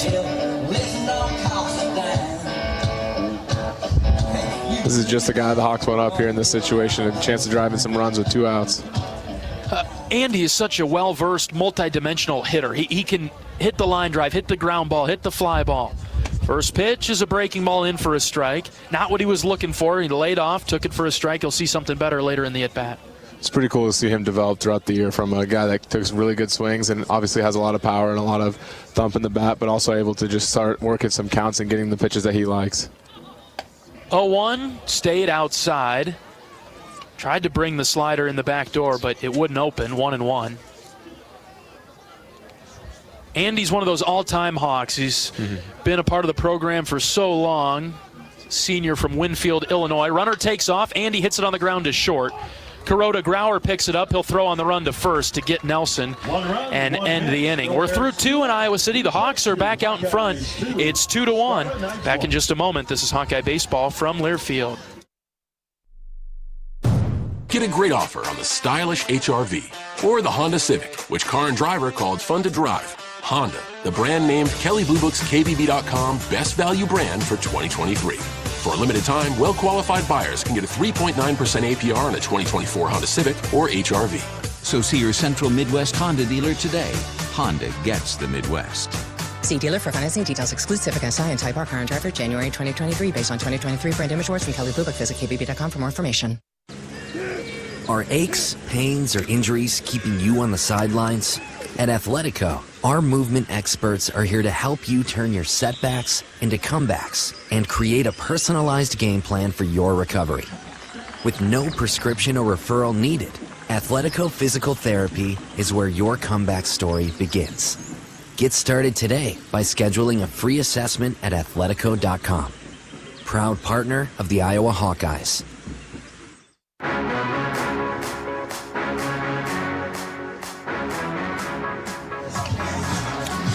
Hawk fans, experience your home away from home at Coralville's finest all-suite hotels.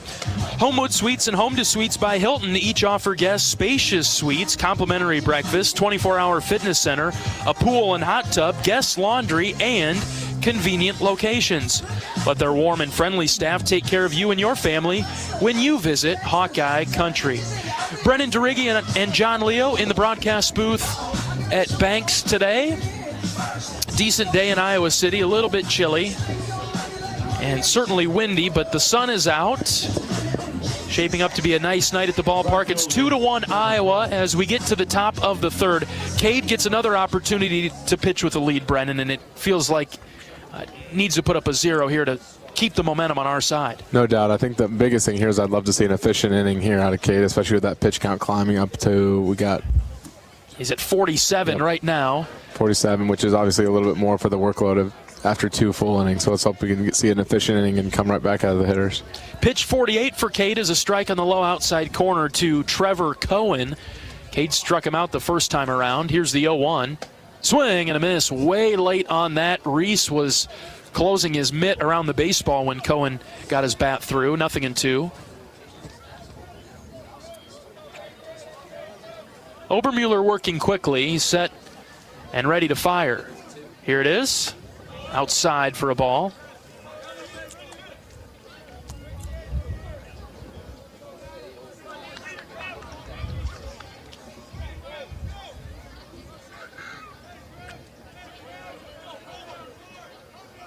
One ball and 2 strikes. Obermueller ready. Here it comes.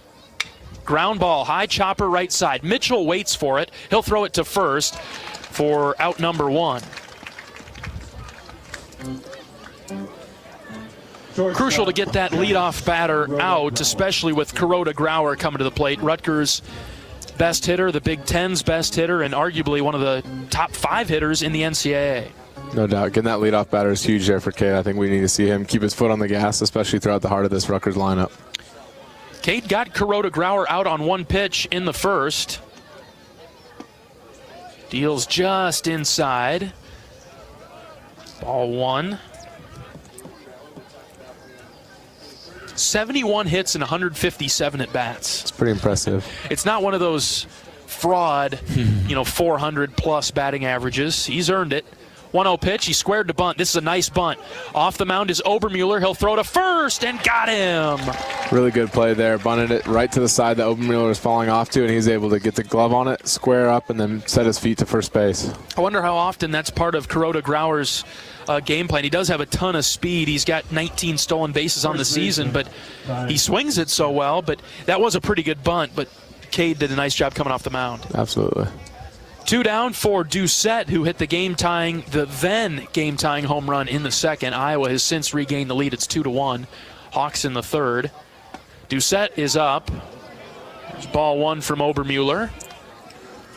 Love to see how he attacked Doucette here. He hit that slider out to right field last time up. I think that you're going to see Cade attack him with significantly more fastballs here. Obermueller's 1-0 delivery. Punched into right center. Mitchell is there. Gable's got it. And he catches the soft pop-up on the right side. Another 1-2-3 inning for Obermueller. He seems to be finding his stride. We'll go to the bottom of the third. Iowa on top, 2-1. This is Hawkeye Baseball from Learfield. Our mission at Oak Knoll is to provide exceptional retirement living and health services through life care. I'm Steve Rowe, CEO. We are a not-for-profit life plan community and have served the Iowa City area for 57 years. Oak Knoll is located near University of Iowa hospitals and clinics, Kinnick Stadium, Carver Hawkeye Arena, Hancher Auditorium, and downtown Iowa City. Visit our website at oakknoll.com to learn more. We're a proud sponsor of Hawkeye Athletics. Go Hawks! I'm Ingrid Lizarraga, breast surgeon at the University of Iowa Holden Comprehensive Cancer Center, the state's only NCI-designated cancer center. Here, we look beyond just the type of cancer you have to discover the molecular details of the disease. We have teams dedicated to each cancer type, with treatments and trials you won't find anywhere else in Iowa. Go to uihc.org/cancer.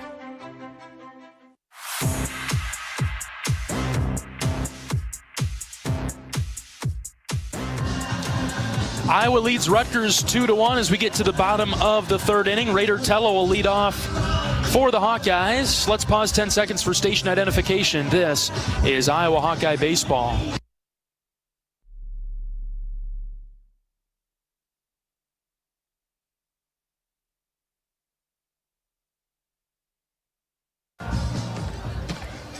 All right, it'll be Tello, Kopp, and Peterson headed to the batter's box in the third. Iowa trying to expand their lead. A lot of power right here for the Hawks. Tello, Kopp, and Petey. Raider batting .372. He's already got a single today. He scored in the first inning as well. Even with the wind blowing out to right, the outfield playing to pull just a touch against Raider. Sinibaldi deals. Rader hits it on the ground left side. Great sliding play by Kuroda Grauer. He'll throw out Tello on one hop to first. Woo. Pretty impressive play there. Also worth noting that Rutgers has turf at their field back home, so he's able to use that turf to his advantage, skip it, and get it right to the first baseman's chest. First baseman, Davis Cobb. Boy, for as much as we talk about Kuroda Grauer's offensive skill, he looked really nice on that defensive play there. Pretty impressive. Here's Davis Cobb. Davis probably should consider taking a pitch after the 1 pitch, 1 out. And he will for a strike. Sinibaldi at 42 pitches as we enter the third. 0-1 to Davis, inside for a ball. Kopp flied out to center his first time up.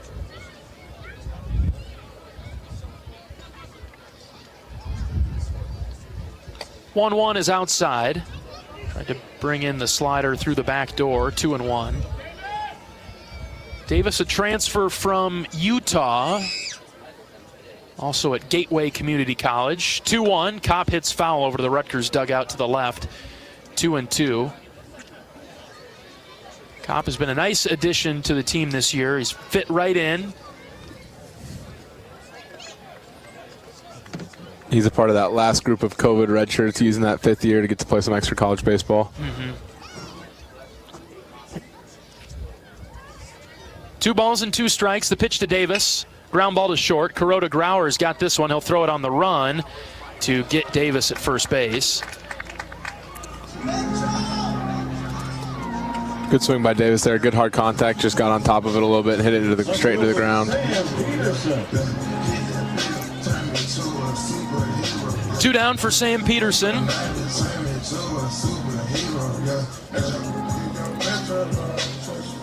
2-1 Iowa in the third. Santa Maria at third base is playing in front of the bag. If Petey were to consider bunting, I suppose. Ball 1 to Sam outside. Sam hit a fly ball to center that was caught to end the first inning. Here's the 1-0 pitch. Hit well down the line and right, but that'll get out of play, foul. Counts 1-1. Love to see that out of Petey. Good firm swing on an off-speed pitch and getting good contact out. Obviously foul, but good to just see him take good cuts in the middle of that bats.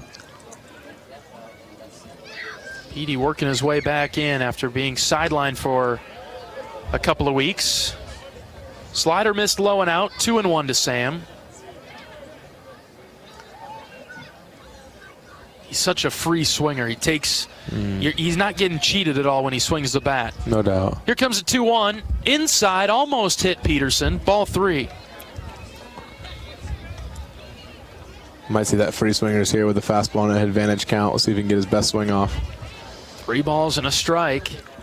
Huckstorf on deck. The pitch from Sinibaldi. Swing and a miss. 3-2. 89-mile heater on the outer edge, but Sam definitely didn't get cheated on that one, trying to do the most of that pitch. Full count. Peterson trying to extend the inning for the Hawks. Sinibaldi out of the windup. Grounded foul past Coach Bo at third. A little bit of those struggles on Wednesday night felt like to me Sam was just in between pitches, meaning behind the heater and then a little bit in front of the breaking ball. But tonight he's made contact on both the heater and the off-speed, so it's good to see him kind of getting more comfortable, getting his feet wet back in the box.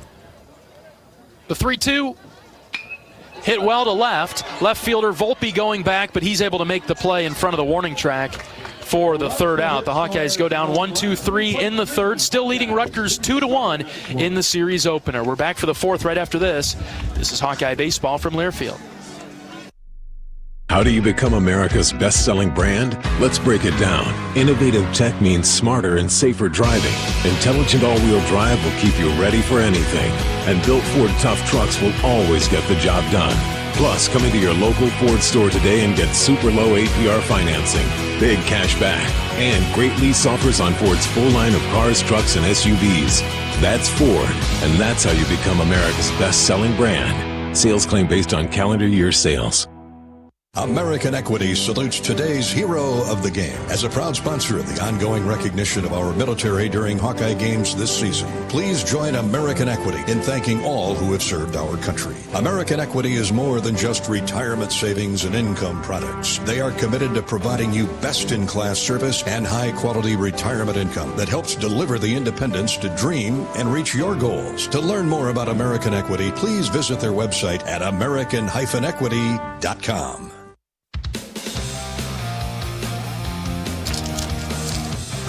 Nailed the Grand Slam putt for nailing Middle of the order coming to the plate for the Scarlet Knights. We get to the top of the fourth. Iowa leading 2-1. It'll be Santa Maria, DeRocher, and Natilli. time for Mason. A little bit of a tricky part of the order. The first time around for Cade is he issued a couple of hits and a walk along the way. Santa Maria, who will lead it off, he walked back in the second. Cade has a couple of 1, 2, 3 innings. It's been the odd innings that have been good for him, the first and the third. The second was just a touch shaky, but only one run came across, so he was able to limit the damage. It'd be natural to think after that heart of the order there with a 2, 3, 4, whenever the 5 hitter comes up in Santa Maria, if there's maybe a little bit of letdown in focus, and we'll see if Cade can kind of get over that hump here in this inning. Yeah. Playing Santa Maria to pull to the left side. Cade fires a strike in there to start the at-bat. 79 miles an hour with the slider.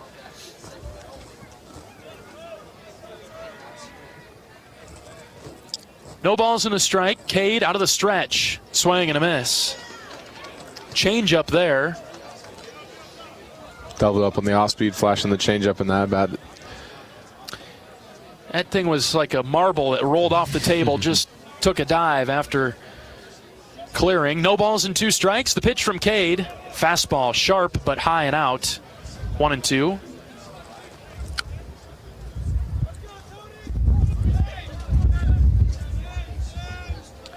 Santa Maria's a good hitter, batting .351. But Cade's in a good spot. 1-2. The pitch. Hit well down the line and left, but that'll find foul ground, and we'll do it again.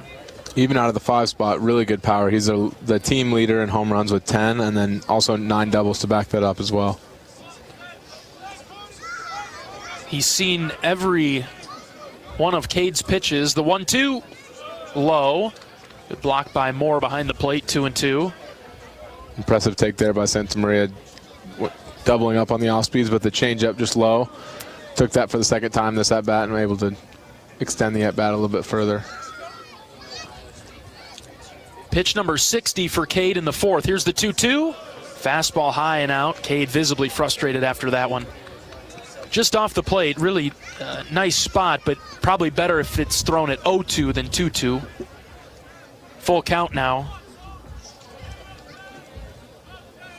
Cade taking his time, deep breath. The 3-2. Swing and a miss. Got him on the outside corner. He chased it a little bit, Brennan. Really good battle there, and Cade able to come back and overcome some adversity, maybe with some strike zone issues, and then also just throwing different pitches. They're able to get the fastball by him right there. Fourth strikeout of the game for Obermueller.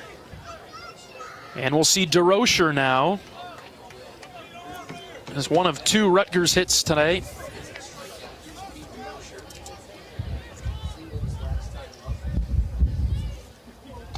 Cade starts with a slider out.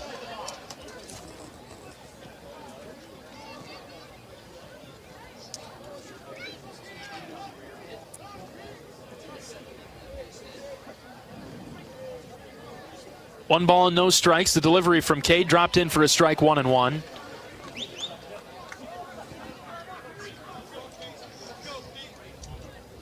DeRocher singled in the second. 1 ball and 1 strike. This is fouled back to the screen. 1-2.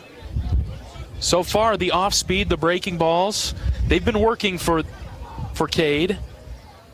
Something that Coach Heller talked about in the pregame.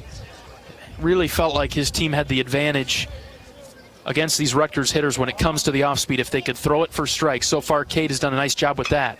1-2 is line foul down the line and right. And just to further that point, he's been throwing his fastball maybe 89 to 91, but a lot of these swings have been uncomfortable and super late, and I think it's a credit to him being able to throw those off speeds for strikes and just getting those hitters off balance consistently throughout the at-bats. 1 ball and 2 strikes.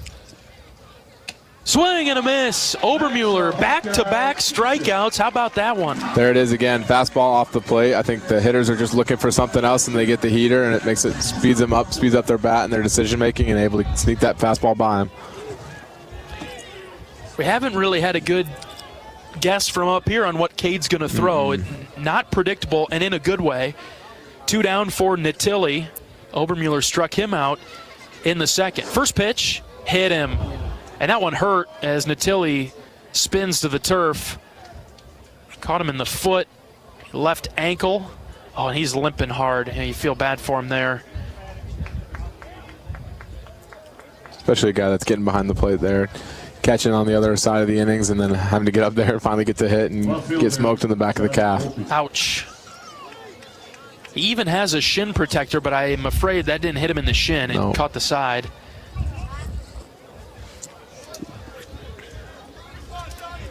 Two outs for Johnny Volpe. Cade with a couple of strikeouts in the inning, but it's prolonged now after the hit by pitch. Line drive into left. This is trouble. It's down for a base hit. Peterson sprinting over. Sam gets to it, quickly gets it in, and it's a 2-out double for Johnny Volpe. And you think about Natilli getting hit by the pitch. If he's not laboring around the bases, he might be able to score on that one into the corner. Instead, he stays at third. Interesting pitch call there. As you recall, Johnny Volpe had some struggles with the heater in the first at-bat behind both of those, and then we go to the off-speed first pitch there, and he's able to get in front of it and lace it into the corner. And so now that brings up Santos with a couple of runners in scoring position for the Scarlet Knights. 2 down. Cade is ready. Here's the first pitch. Strike 1 on the inside corner. Inning started out great with a couple of strikeouts. Now a couple of Scarlet Knights on base to create some traffic. No doubt. And also to add on to that, this is an identical situation for Santos here. 2 outs gone, second and third, so we'll see what he does in this situation. 0-1 from Obermueller. Ground ball right back to Cade. Cade's got it. He shows the ball to Davis Kopp at first. Underhand flip. And the Hawkeyes out of the jam again, this time in the fourth. A couple of strikeouts for Obi in the inning. The Scarlet Knights held off the scoreboard. We'll go to the bottom of the fourth. It's 2-1 Hawkeyes. This is Iowa Baseball from Learfield. Whether you're building a backyard fence for your family's new best friend or firing up the excavator for your next commercial project, a free and simple call can save you from expensive fines and even save your life. Call 811 at least 2 days before you start your next project to have underground utility lines located and marked. At Mid-American Energy, your safety is our #1 priority. So, make it your priority to call 811 before you dig. Paid for by the customers of Mid-American Energy. Hey, it's your friend, social media. You know, where I showcase the cool life of sports stars and friends. But don't fall for the editing and good lighting, because we all have struggles and challenges, like with alcohol or drug use, gambling, or our mental health. Talking about it is a sign of strength. Maybe you don't know who to talk to. Your Life Iowa can give you resources or treatment options. Get free 24/7 confidential support. Call, text, or chat online at yourlifeiowa.org. A message from Iowa HHS.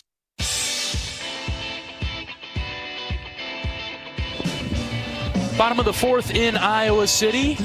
2-1. The Hawkeyes out in front of the Scarlet Knights. It'll be Huckstorf, Moore, and Hennings coming to the plate for Iowa in this inning with a 1-run lead, looking to add to it. Our fans are listening worldwide at this point. John Evans from Hawaii. I hope he's enjoying his trip. It's much better out in Hawaii than it is in Iowa City today. John, you'd have your hand warmer, you'd have your coat, you'd be all bundled up. I'm bundled up today, that's for sure. Hope you're having a great time in Hawaii, John. We'll see you next week. It'll be good to have you back around the guys. Cody's listening from Chattanooga. That's a nice view that you've got in Chattanooga. Cody, thanks for tuning in to Hawkeye Baseball tonight. Love to hear where you're listening from on the Hawkeye Radio Network. Really appreciate our listeners from coast to coast all through the season. It's our honor to bring you Iowa Hawkeye Baseball through the airwaves. Kyle Huckstorf leading off the inning for Iowa. He's down in the count 0-2. Trying to figure out Sinibaldi. Kyle struck out back in the second. Desperately attempting to avoid that happening again. Here's the 0-2. Swing and a miss. Woo, Sinibaldi looks good in that at-bat against Hucksdorf. Second time he's gotten Hucksdorf today on that slider over the middle. I think Hucksdorf's probably looking for something else, looking for something to drive to right center field, and he got that slider back on his back foot. That brings up Reese Moore. Both pitchers look very sharp. The battle of the left-handers today. Moore comes up, first pitch to Reese, outside for ball one. The first pitch that Reese saw in his previous plate appearance in the second, he was hit in the forearm. Reese would later score on an RBI single from Michael Seegers. Outside and low, ball two. Interesting to see if that first at-bat here affects Reese with that fastball up and in, see if he can still hang in there and try to hit that slider, hit that fastball the other way. Wind blowing out to right. See if Reese can take advantage of it. The 2-0. Outside, ball three. Hasn't seen anything to hit from Sinibaldi. This will be pitch number 60 for the Rutgers starter. We are in the bottom of the fourth inning. Iowa leading 2-1, being out hit by Rutgers 3-2. A true pitcher's duel so far. Ball four.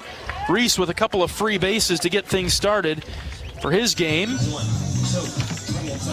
Hit by pitch in the second, and a 4-pitch walk now in the fourth, bringing up Connor Hennings, the DH for the black and gold today. Designated hitter, Connor Hennings. Hennings, one of those California kids from Morgan Hill. He's a junior. His first year with the Hawkeyes after spending some time at Nevada in Reno and the College of San Mateo. Connor with some pop in his bat. He's got a lot of speed, too.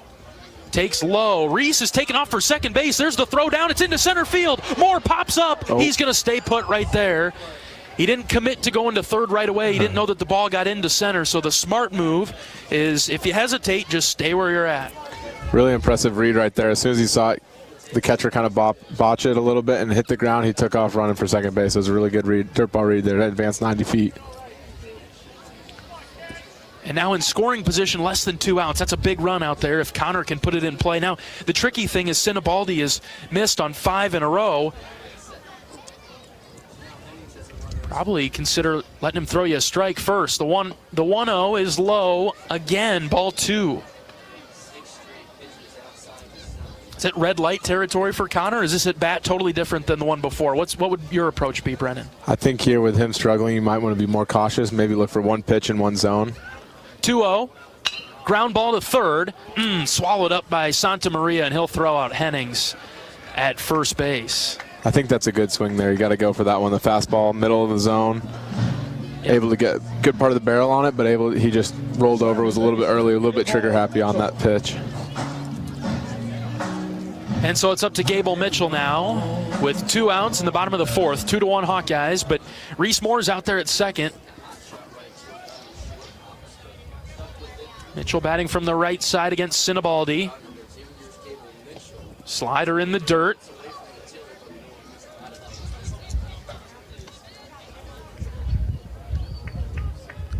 Hawkeyes trying to get to Sinibaldi. The bullpen is empty for the Scarlet Knights. Wouldn't expect anybody to be throwing, but nobody's even down there. Sinibaldi laboring a bit now. He's not been able to throw that off speed for a strike lately. Agreed, yeah, but this is their guy, and if they want to set up the weekend for what they want, series win or a sweep, then this is the guy that they have to ride 5-6 innings to kind of get that bullpen in the right order for the rest of the weekend. 2-0, line foul over to the right. Mitchell expanded the zone a bit by offering it that. Yeah, that's a tough pitch right there to lay off of. Obviously, fastball tailing away from you, but you'd love to see Gable maybe keep the bat on his shoulder and advance that account to 3-0. 2 balls and a strike. Here's the pitch. That's in the dirt, ball 3. Great take there to come back after chasing that one and keep him accountable into the strike zone. Nice job by Mitchell. He got his hand started a bit, but was able to hold off, and now it's 3-1. Mitchell struck out in the second, trying to get on for the first time tonight. The 3-1 pitch, fouled back to the screen. Good, healthy hack by Mitchell, and the count's now full.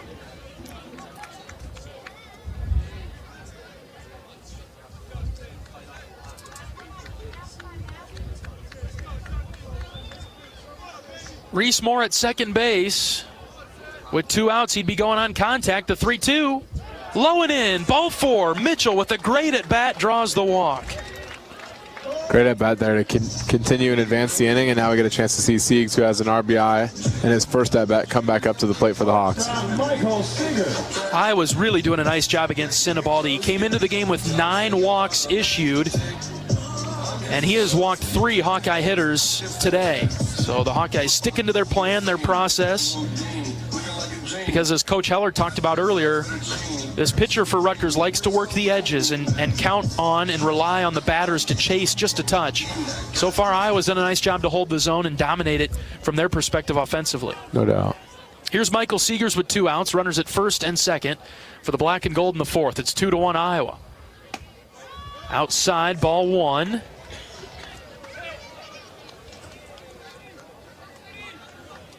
Michael with an RBI single to right field. His first time up. 1-0 pitch. Ooh, inside. Almost hit him. Michael backed away.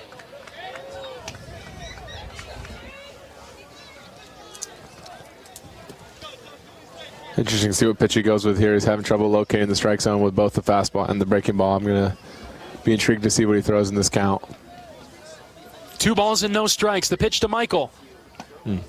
Takes it for a strike. Outside edge, 2-1. You okay with that take? Yeah, that's a great take right there. Trying to keep him in the middle of the plate as soon as the fastball's off, even if it's in the strike zone. I think it's worth taking there just to see another pitch. The 2-1. Hit in the air to center. Wind will knock that down. DeRocher is underneath it. It's playing some tricks on him, but he catches up to it and makes the grab for the 3rd out. We're through 4 in Iowa City. 2-1 Hawkeyes. Back for the 5th right after this. This is Hawkeye Baseball from Learfield. Even the simplest act can set a chain of good in motion. Like choosing Delta Dental of Iowa for your dental and vision insurance. Because we invest in your community. So whether you get your plan at work or purchase it through us, you make a difference for others. Visit sharinghealthysmiles.com and choose Delta Dental for your smile, for your health, and for your community. American Equity salutes today's hero of the game. As a proud sponsor of the ongoing recognition of our military during Hawkeye games this season, please join American Equity in thanking all who have served our country. American Equity is more than just retirement savings and income products. They are committed to providing you best-in-class service and high-quality retirement income that helps deliver the independence to dream and reach your goals. To learn more about American Equity, please visit their website at american-equity.com. For comprehensive coverage of college baseball and softball all season long, tune in to Sirius XM Big Ten Radio Channel 372 in the car and on the all-new Sirius XM app. Sirius XM is the home of your favorite team and conference, including live games and interviews and analysis. So cheer along online with the Sirius XM app and listen to your favorite team anywhere. Get a free trial at SiriusXM.us/Big Ten Radio 2023. We're in the top of the 5th, moving right along. Iowa on top of Rutgers in the series opener, 2-1. Cade Obermuller out for his 5th inning of work. Cade has allowed 3 hits, 1 earned run. He's walked 2, but he struck out 5. 2 of the 3 hits he's allowed have been extra base hits, though. Other than that, he's done a nice job. They'll go at the top of the order. This is Cameron Love, swing and a miss. To get things started in the 5th, Obermuller with those 5 strikeouts, 2 of them came in the last inning. The odd innings have been good for Cade. He has set down the Scarlet Knights in order in the 1st and the 3rd. We're in the 5th now. We'll see what he does as Love takes ball 1 up and in. Love to see Obermuller there doubling up on the fastball, getting aggressive here with that pitch count climbing up again. And just making sure that he's able to get back in the zone as fast as possible and get these hitters off balance.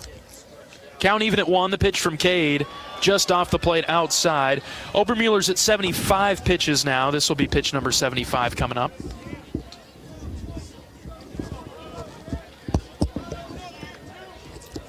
Iowa starters have had a hard time getting to the 5th or through the 5th.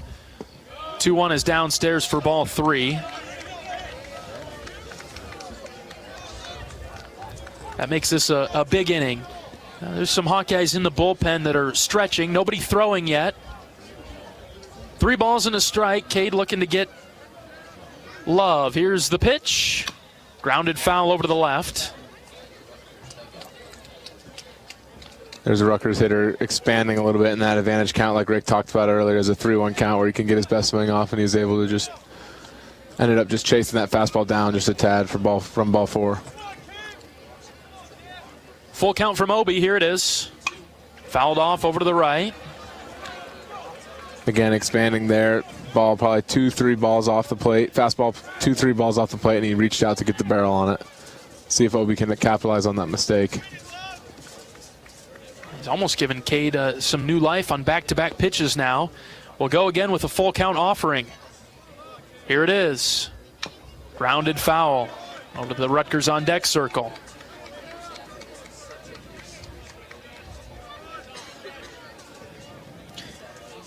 Got Kuroda Grauer in the hole. What makes him so dangerous is if anybody gets on for Rutgers in front of him.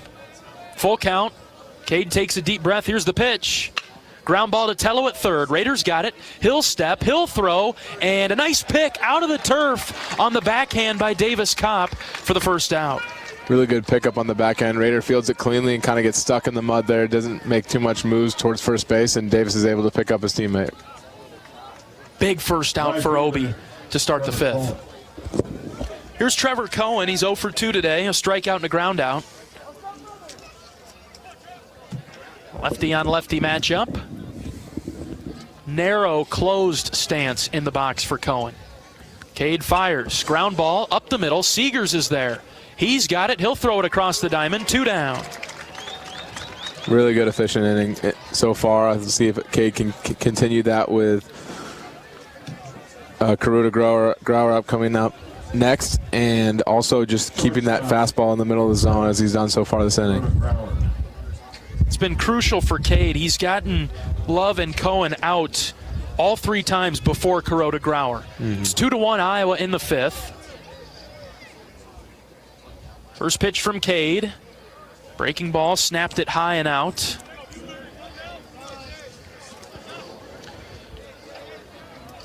Kuroda Grauer has 3 or more hits in 5 straight games for the Scarlet Knights. He's 0 for 2 today. 1-0 delivery from Obermueller, fouled off over to the right. 1-1.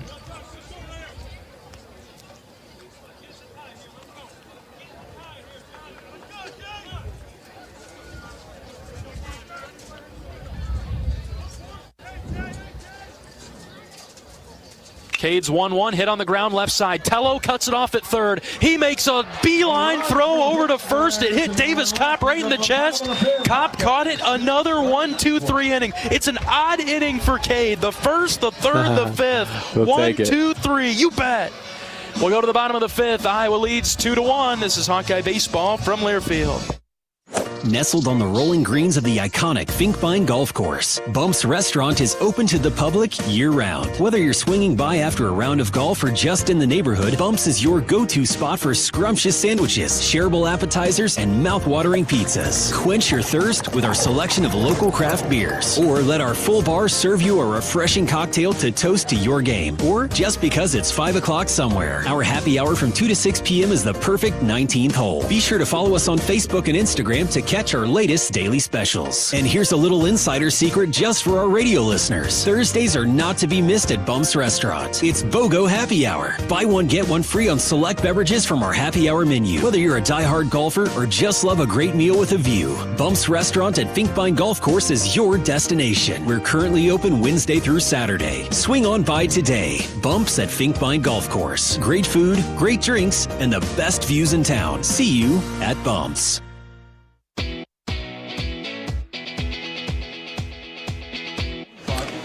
University of Iowa Healthcare has the game plan for your same-day healthcare needs. If you need treatment for a common illness or minor injury, visit one of several UI Quick Care or Urgent Care locations throughout the Iowa City and Cedar Rapids corridor. Their care and expertise will help you get back in the game. UI Healthcare is proud to sponsor the Iowa Hawkeyes. All right, 2-1 Hawkeyes. Top of the order for Iowa. in the 5th. Rutgers had the top of their order come to the plate in the top half of the inning, and Cade Obermuller set down the Scarlet Knights 1-2-3. Iowa does not want that to happen to them offensively. Nelson takes strike one on the inside corner from Sinibaldi. Feels like a nice time to add some runs. Agreed. We talked about this on Wednesday night. We call these swing innings after that quick inning here. Opportunity for Iowa to swing the momentum back to their side by getting some base runners and maybe scratching across a run or two. Feels like Iowa's got the momentum, and there's just not a lot to go around right now. Here's the 1-1. Nelson hits on the ground, left side. That'll be foul. It's 1-2. Just a good pitcher's duel to this point. 5 hits combined. Rutgers has 3 of them. It's 2-1 Iowa in the bottom of the 5th. This is pitch 77 for Sinibaldi. Here comes the 1-2. Popped up off the end of the bat. Shallow infield. Love, the second baseman, comes forward. He'll make the play for out number 1.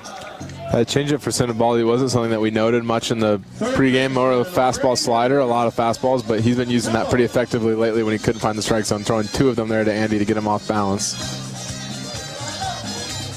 Andy expanded the zone a little bit in that at bat. Definitely didn't help. Iowa will stick to their process. Keep grinding out Sinibaldi. Tall, stocky left-hander. Here's Raider Tello. Outside for ball 1.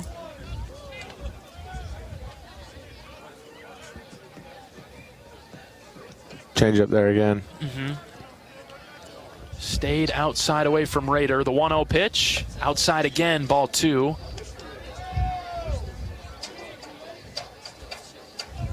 Interesting to see him go so far away from Raider over and over again with that crosswind towards the right field foul pole.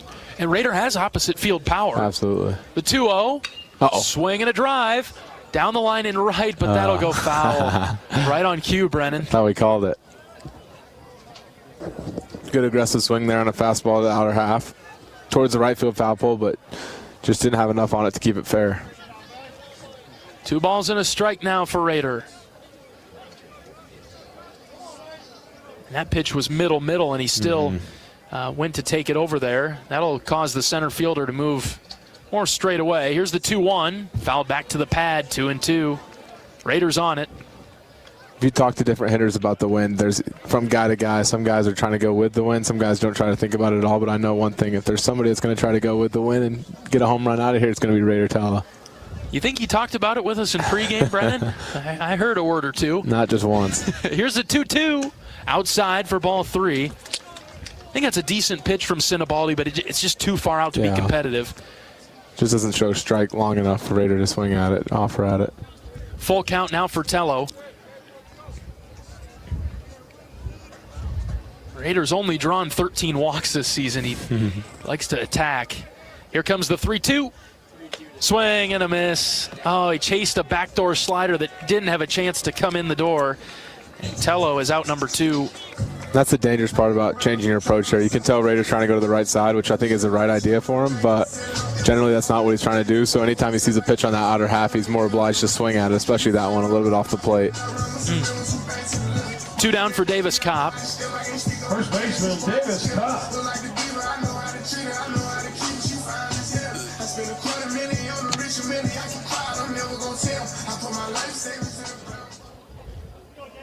Bases empty in the 5th. First pitch to Davis. Got his hips started, but didn't commit to it. Strike 1. I think that's a good take there with 2 quick outs, maybe trying to slow him down, Sinibaldi just a little bit, especially with that pitch count creeping up into the mid-80s. 0-1 to Kopp. Hit in the air to right. Cohen is back. He'll make the play in front of the track for the 3rd out. All right, 2-1 Iowa. We'll bring you the 6th right after this. This is Hawkeye Baseball from Learfield. Hi, I'm Gary Dolphin, and if you want your home to be exceptionally comfortable during these cold Iowa winters and hot, humid summers, you need to turn to Dave Lennox and your local Lennox home comfort specialist. Lennox has been serving Iowa consumers since 1895, when Dave Lennox built his first furnace in Marshalltown, and Lennox is still building its high-efficiency furnaces and air conditioners there today. For the best home comfort system you can buy, it's Lennox and your local Lennox dealer. Lennox and the Hawkeyes. Now there's a winning combination.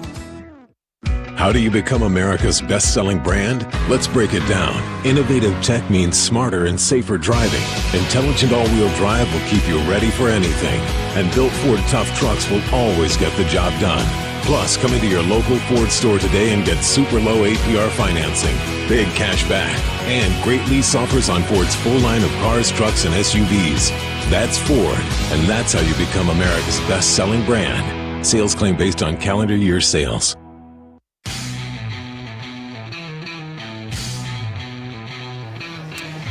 When corn grows fuel, Iowans win. Ethanol is a renewable fuel that's better for our environment, our health, and our wallets. Share your winning moments using hashtag IowansWin, and you could win even more from Iowa corn. It's 2-1 Iowa as we get to the top of the 6th inning. Cade Obermuller out for another inning of work. He's allowed 3 hits.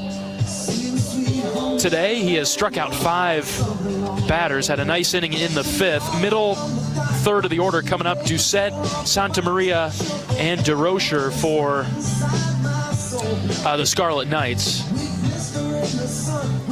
Building pressure as we get to the mid to late innings, Brennan. This feels like a massive inning for Obermuller and the rest of the Hawkeye pitching staff. No doubt. I completely agree, and I think that knowing that Rutgers offense is looming in that dugout, and eventually they're going to bring the bats out and swing it, this is an inning you got to jump ahead and throw as many strikes as possible. Strike 1 to Doucette, right on cue, Brennan. Outside edge. Doucette with the solo home run in the 2nd. Very dangerous hitter for the Scarlet Knights in the cleanup spot today. 0-1 delivery from Obermuller. Grounded left side. Tello giving chase, but it's through, and it beats the shift. Doucette is on. The leadoff single for the Scarlet Knights in the 6th. That's the cat and mouse game of the shift there. We've seen it work so many times for the Hawkeyes throughout the entire season, and then there we just give up a decently sharp ground ball, 93 miles an hour, but it just is able to get to the gap where the shortstop Siegs normally would be playing, but it gets through there. First hit for the Scarlet Knights since the 4th. We're in the 6th now. It's 2-1 Iowa. Santa Maria's the batter. Hits it in the air to center. Huckstorf sprinting forward. Kyle still moving. Kyle diving. He made the play. And he'll throw it to first. And got him. Got him! How about that double play? It starts with Huck in center. A sliding basket catch. He popped up, fired it to first. Davis Kopp with the hang. 8-3 double play. Big time play by Kyle Huckstorf there. Covering lots and lots of ground from behind the Tiger Hawk, sliding over the Tiger Hawk, and then making a great throw to Davis across the field.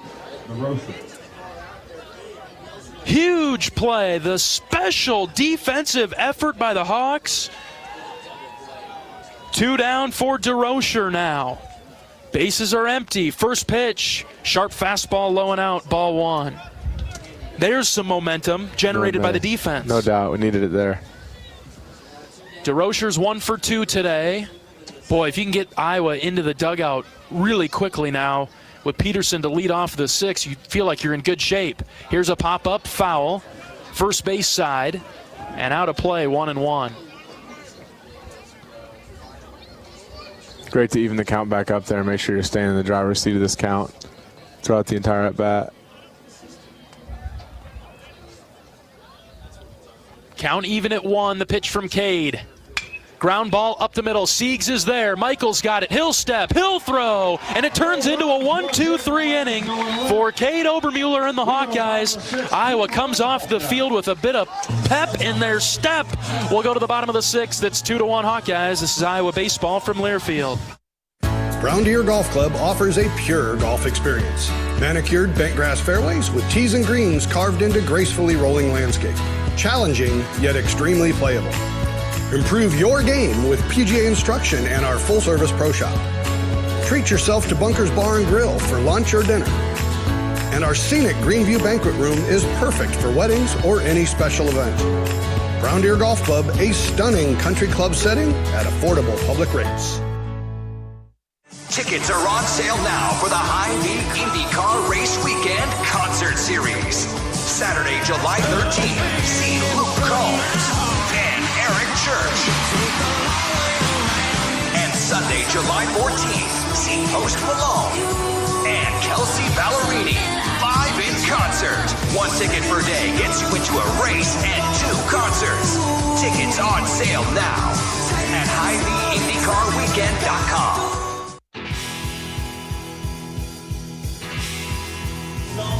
At the game or at home, Wimmer's premium quality hot dogs and sausages will score with family and friends. Take the highest quality beef and pork and you get the best tasting hot dog. Wimmer's, the official hot dog of the Hawkeyes. Brendan Duriggi and John Leo in the broadcast booth at Banks. Bottom of the 6th inning, Iowa 2, Rutgers 1. There feels like a little bit of buzz, some more energy in Banks right now, Brennan. No doubt. Bottom of the 6th here, we got some fans standing up, getting into it, especially after that big-time play by Kyle Huckstorf from the top of the inning. Let's see if the Hawks can capitalize on it. Sam Peterson to lead it off. Huckstorf's on deck, and Reese Moore is in the hole. Iowa up 2-1. Sinibaldi out for another inning of work for the Scarlet Knights. First pitch to Sam. Low and in, ball 1. He's at 86 pitches. One way or another, let's get him out this inning. No doubt. Rutgers has a right-hander tossing in the bullpen. Hasn't taken to the mound yet, just getting loose. 1-0 pitch to Petey. That's low. Ball 2. Sam is 0 for 2 tonight. Working his way back into the mix. Favorable position here, the 2-0. Inside, ball 3. A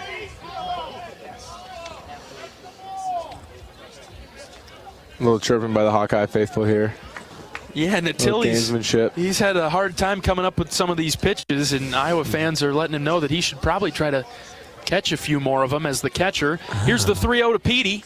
Outside, a 4-pitch walk to start the 6th.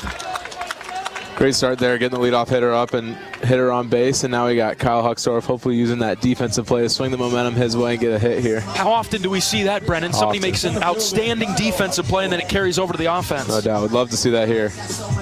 Huck struggled against Sinibaldi. He's 0 for 2 with a couple of strikeouts. We'll have a mound visit for Rutgers now as the pitching coach comes out to talk to Sinibaldi. It really worked for him last time the mound visit took place.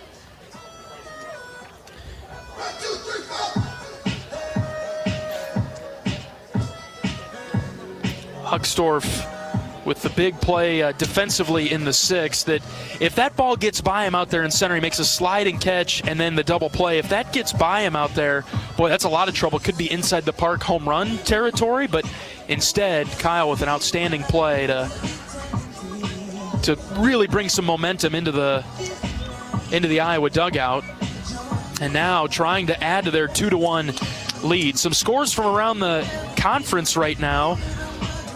Ohio State is at Michigan. Michigan leads in the 9th inning 4-0. Illinois leading Northwestern 5-3. Nebraska on top of Maryland 6-3. Michigan State leading Penn State 1-0 early on there. Indiana and Minnesota were postponed in the Twin Cities today. Kyle Huckstorf's the batter with Peterson at first base. They'll check on Petey with a quick throw over there. Purdue is playing out of conference this weekend, and they're getting blasted at home by East Tennessee State 9-4.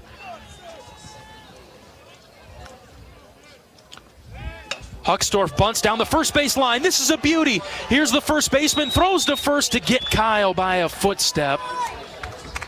As the second baseman was covering, Huck does a nice job there to advance Petey to second base. It's a positive free roll there, a win-win situation with Kyle putting the bunt down, obviously making it close and almost getting the hit, but still advancing Petey with this 2-1 ball game. Any run we can get is important and big.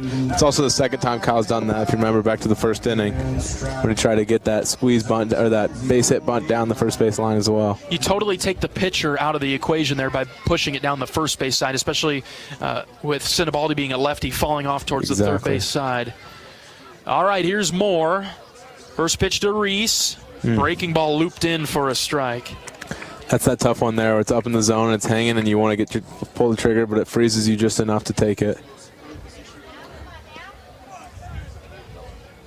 Sinibaldi comes set with the 0-1. Takes a couple of looks at Petey. And now will throw it over there. He almost balked there on that inside move back to second base. Didn't clear the rubber. Certainly looked awkward. Reese has been hit by a pitch and he walked. Petey takes off for third. Now he's caught in between second and third. Sinibaldi stepped off the rubber. He throws it to third. Third baseman chasing him down. And it'll be Kuroda Grauer that tags out Peterson in between second and third. Base running errors again by the Hawkeyes, biting him in the sixth. That's the second one there. First inning, we had Andy Nelson overrunning second base, and then this one right here with Petey just taking off a little bit too early, getting a little anxious, trying to steal third base.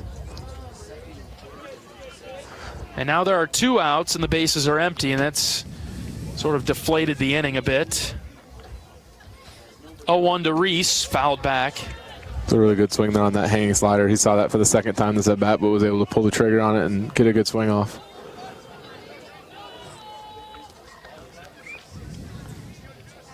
Dynamic of the inning has changed a bit now. No balls and 2 strikes. Sinibaldi stays in the stretch. The 0-2. Outside, ball 1. Good hang by Moore there.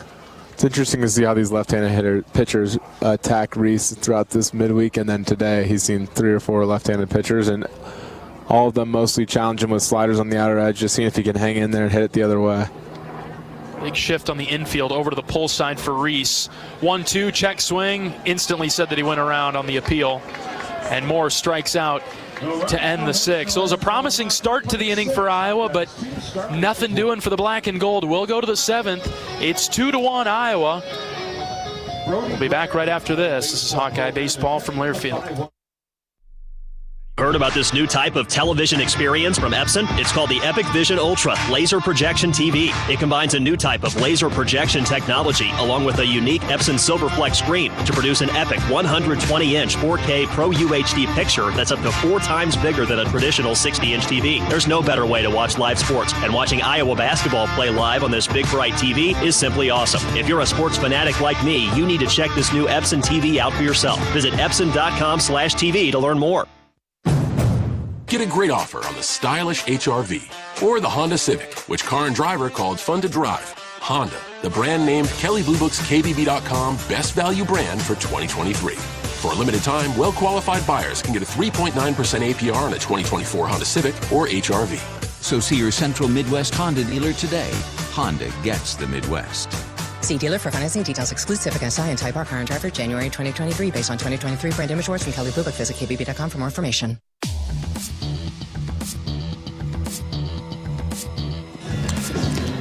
Today's game is brought to you by Bud Light, proud sponsor of Hawkeye Athletics. It's easy to drink and it's easy to enjoy. Top of the 7th in Iowa City, 2-1 Hawkeyes over the Scarlet Knights of Rutgers. It's the bottom third of the order coming to the plate for Rutgers. Natilli, Volpe, and Santos. Cade Obermueller out for the 7th. Cade sitting at 88 pitches. And for Obi, this is his season high, his career high in innings. He's already achieved that through 6 now. We'll see how far he can go. There's strike 1. Good start on Natilli, who's 0 for 1 today. He struck out in the first, was hit by a pitch in the 4th. Here's the 0-1. Swing and a miss. Beautiful changeup. He buried it. 0-2. Really cool to see Cade got all 3 pitches working, and it's a great opportunity here for him in 7, 8, 9 to kind of extend his outing. One more half inning. Long pause. Here comes the 0-2. Grounder, third base side. It'll go foul into the coaching box. Thankfully went foul because Natilli was quickly out of the box there. And Tello at third was playing way behind the bag.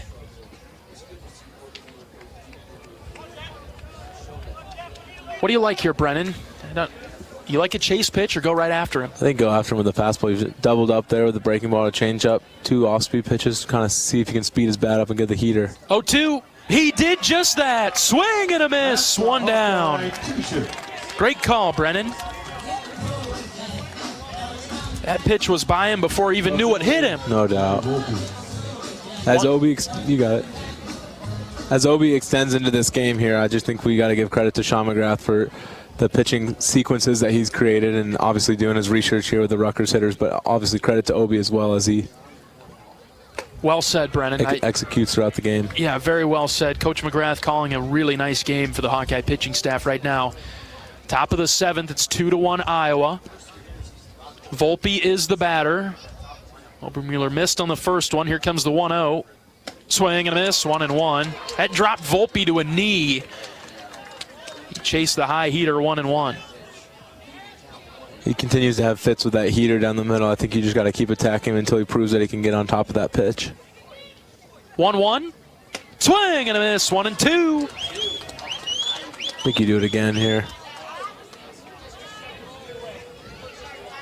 Why not? Why not? He does have a double today, but that was on an off-speed pitch from Cade. 1 ball, 2 strikes. Cade comes set. Here's the pitch. High, 2-2. Went with the fastball, but at about eye level, Volpe can see it really well coming in. Obermueller has the sign that he likes. 2 balls, 2 strikes. Here's the pitch. Outside, ball 3.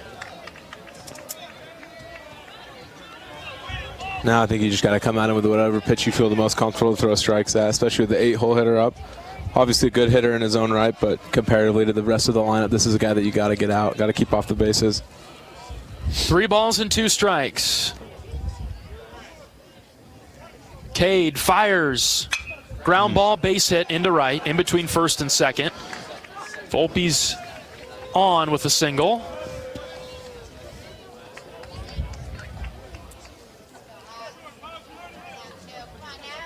Designated hitter, Pablo. Had him in a good spot and then just missed with a couple of those around the edges.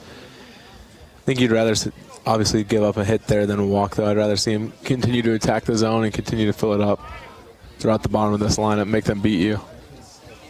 Time is called. Here comes Coach Heller.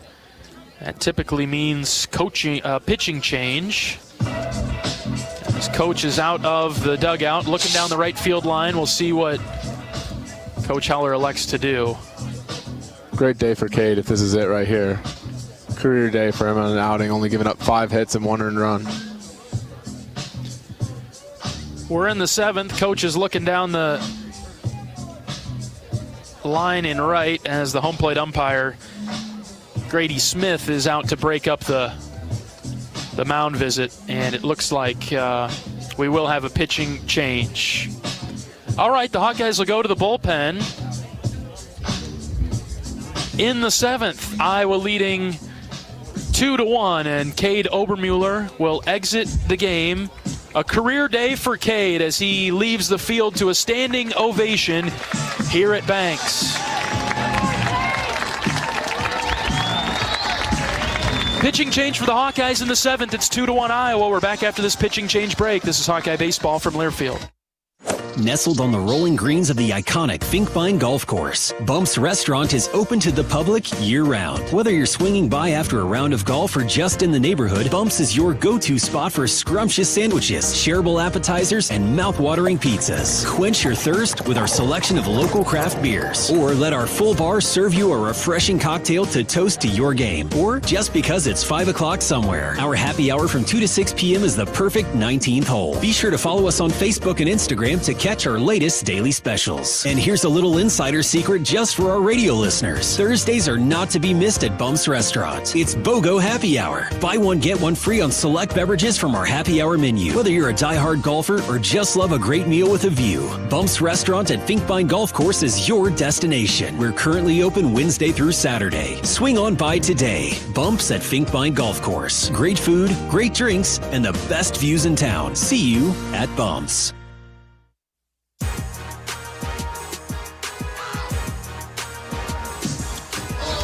Top of the 7th inning in Iowa City. The Hawkeyes are the first to get into the bullpen today, leading Rutgers 2-1. Iowa brings in Anthony Watts, a right-handed sophomore from Clive. Watts is making his 14th appearance of the season with a 4.01 ERA. 24 2/3 innings pitched for the right-hander. 34 strikeouts. He has walked 19.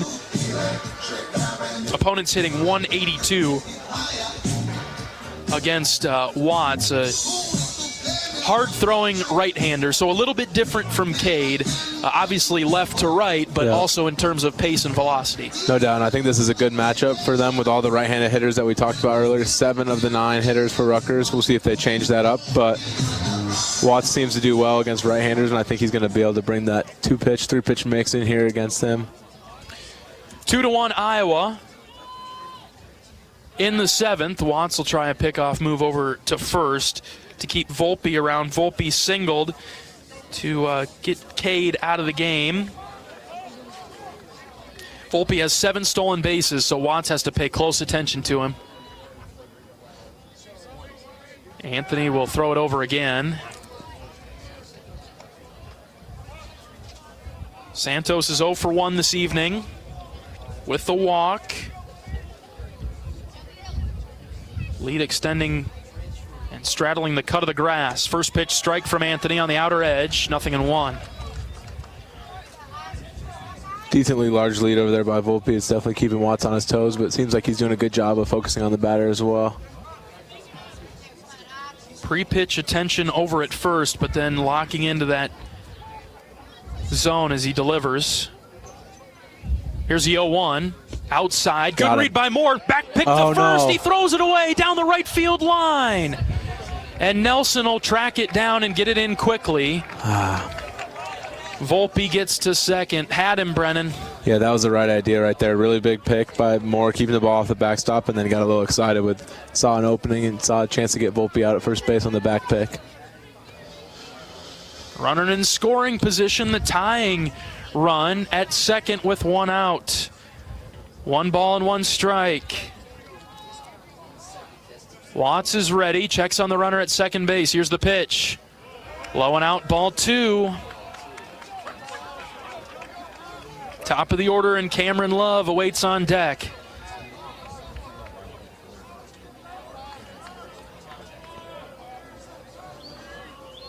Rutgers maybe feeling some blood in the water here.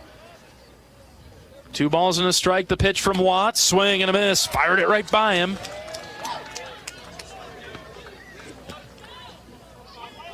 I think you got to go back to that pitch again. Just keep challenging with your best stuff. Fastball outer edge. Got to. 2 balls and 2 strikes with 1 out and a runner at second. Watts comes set. He pitches outside for ball 3. Really good idea there, really good pitch, but now it's full count, so we got to go back towards the heart of the plate here, make sure we don't walk him before the top of the order comes up in Love.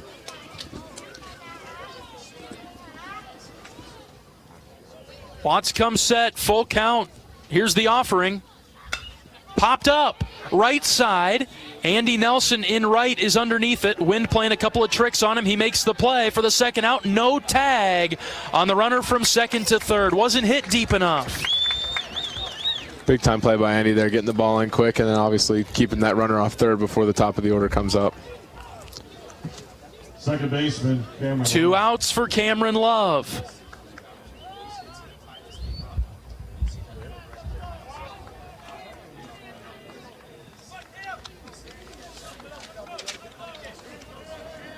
Oh for 3 today. Tying run at second base in the 7th. It's 2-1 Iowa. Watts out of the stretch. Anthony pitches. Called strike, outside edge. And Love is kind of a personality, isn't he? He's not afraid to show up the home plate umpire. It's an interesting dynamic there with doing that throughout the game. You wonder how much the strike zone expands throughout as he continues to question the strike zone. 0-1. Called strike number 2. Same spot. And he's clearly not happy, shaking his head and taking his time out of the box. We'll see how that affects the rest of the at-bat.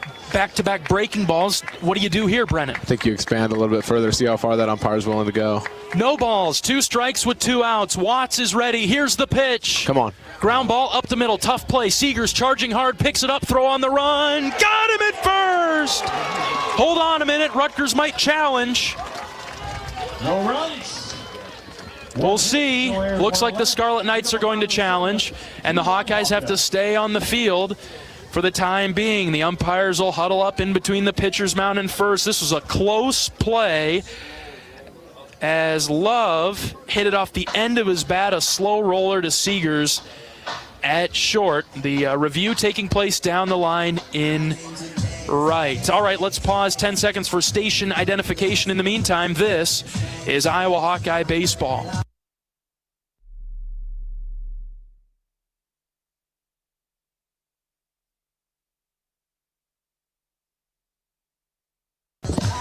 As a proud sponsor of the Iowa Hawkeyes, U.S. Cellular wants you to make the most of today by choosing game day traditions first and scrolling later. U.S. Cellular, built for us. All right, big, crucial part of the game in this replay. As Love didn't make great contact, 47 miles an hour off the bat. On a slow roller to short, Seegers did everything perfectly, charged it hard, threw it on the run after fielding it cleanly, and it was a bang-bang play at first. We'll see what the call is after the review. It's either the end of the top of the 7th, or the Scarlet Knights will have runners at first and third with 2 outs, and their 2-hitter coming to the plate. Here's the call. He is out! They stayed with the call. Out at first base. And the Hawkeyes will come off the field and get ready to bat in the bottom of the 7th. Iowa leading 2-1. Time to stretch things out at Banks. Hey, Hawkeye fans, it is time for the Blue Bunny 7th inning stretch. You know what to do. Get up, stretch those legs, and go enjoy the best 7th inning stretch tradition of all. It's Blue Bunny ice cream. Blue Bunny is a proud sponsor of the Hawkeyes and the 7th inning stretch. 2-1 Iowa. We're back right after this. This is Hawkeye Baseball from Learfield. Our mission at Oak Knoll is to provide exceptional retirement living and health services through life care. I'm Steve Rowe, CEO. We are a not-for-profit life plan community and have served the Iowa City area for 57 years.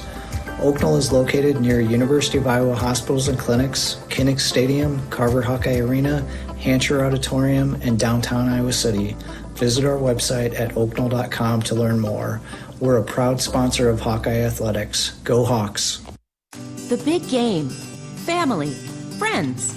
We know you count on Alliant Energy to deliver the safe, reliable energy you need, whether you're watching the game, cooking your famous burgers, or leaving a light on for loved ones. For us, it means going beyond the expected to make sure we're planning for the energy you need today and tomorrow. That way you can keep your eye on the ball and focus on what's most important to you. Find out more at alliantenergy.com/poweringbeyond.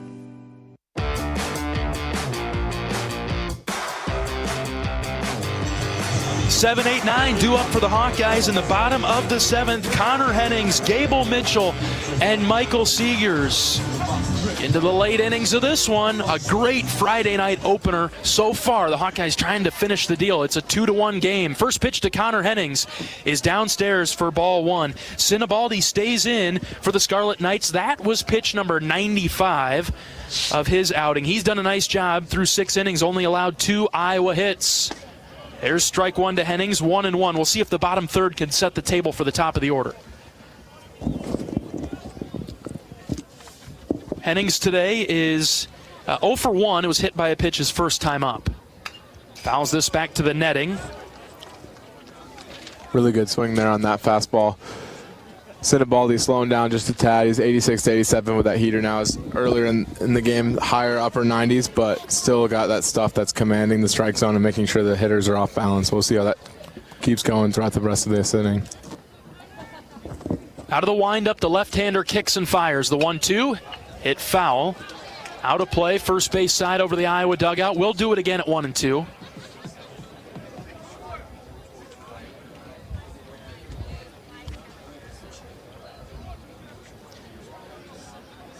Iowa scored 1 run in the first, 1 run in the second. Rutgers scored their run in the second.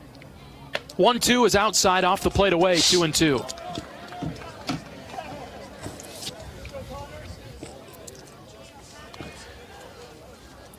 Lights beginning to take full effect on the field in Iowa City as the sun has set. 2-2 pitch to Hennings.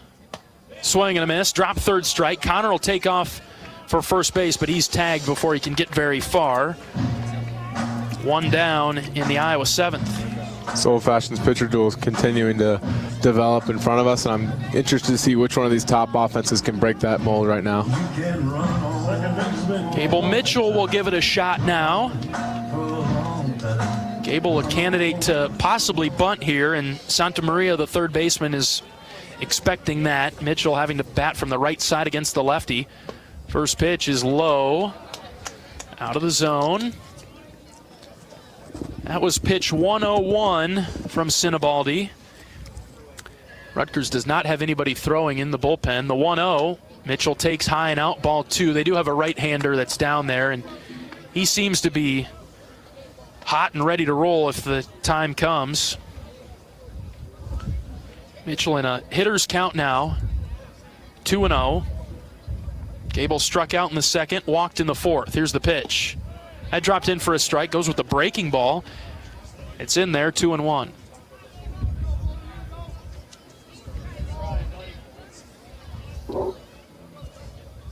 Sinibaldi working quickly, the 2-1. Zipped in there at 88 miles an hour, 2-2.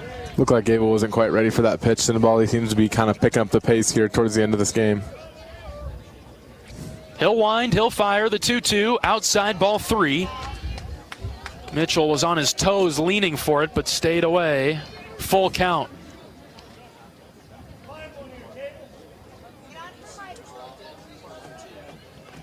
Sinibaldi taking a little bit more time now. The full count pitch, here it is. Outside, ball 4. There we go. Huge comeback for Gable. No doubt. That's his second or third good at bat of the day, and he's consistently just keeping his pitchers in the strike zone. It's forcing them to throw more pitches than they need to. Here comes Michael Seegers, and it looks like Rutgers might be making a move. As Steve Owens is out of the Scarlet Knight dugout. Mound visit for Rutgers now.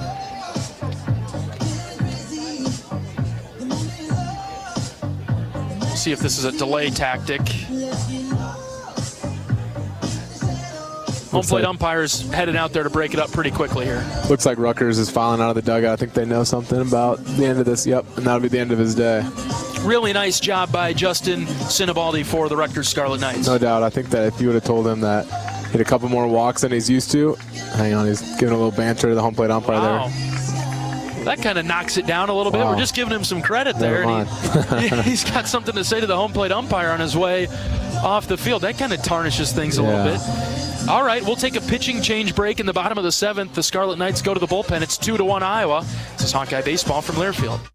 Let's be honest, we all like to be noticed. Picture yourself striding into Kinnick Stadium, radiating both style and comfort, while fellow Hawkeye fans can't help but ask, where'd you get that shirt? With pride, you point to the big screen and reply, it's Authentic Brand. Discover the remarkable difference that apparel with the Authentic Brand label brings. Ask for it by name at your favorite boutique, spirit shop, or retailer, or shop online at authentic-brand.com. It's time for a change in your style. It's time for Authentic Brand.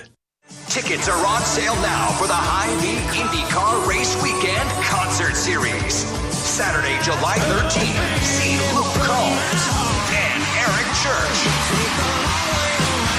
And Sunday, July 14th, see Post Malone and Kelsey Ballerini live in concert. 1 ticket per day gets you into a race and 2 concerts. Tickets on sale now at HyVeeIndyCarWeekend.com.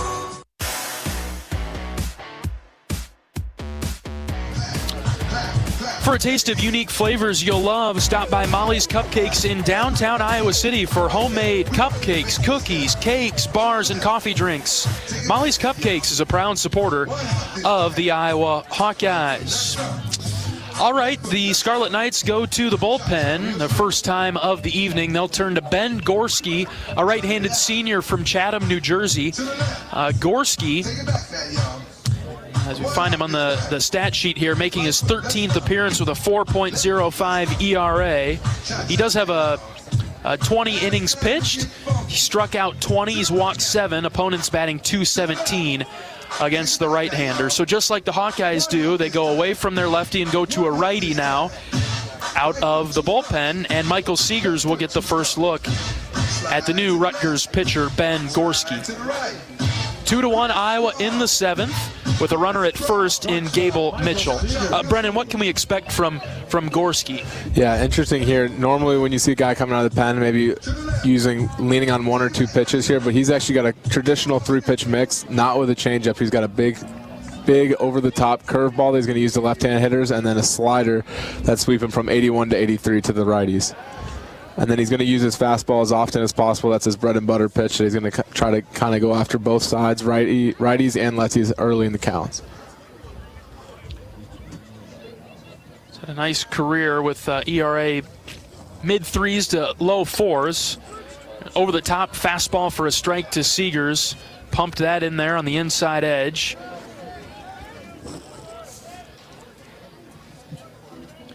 Michael's 1 for 2 this evening. Mitchell's the runner at first base. Tons of speed there if Michael could find a gap. It's 2-1 Iowa in the 7th. 0-1 pitch. That's in the dirt. Nice block by Natilli behind the plate. This is obviously a tough matchup for our hitters as he's got a good ride fastball over the top. He's trying to make that vertical break, induced vertical break seem like it's more than it is to the hitters, about 20 to 22 inches, but then he's going to use that breaking ball off of it and kind of go the opposite direction towards the batter, towards home plate. That pickoff move over to first base, Brennan, he throws that over there at about 90 to 93 too. Wow. Gable's on his toes. He's doing a nice job being alert. Count is even at 1. Another pickoff move. Gable dives back in. It is a pretty good move. It gets over there quickly. Yeah, it's quick feet, short arm, and he's kind of getting over there with a decent amount of velocity as well.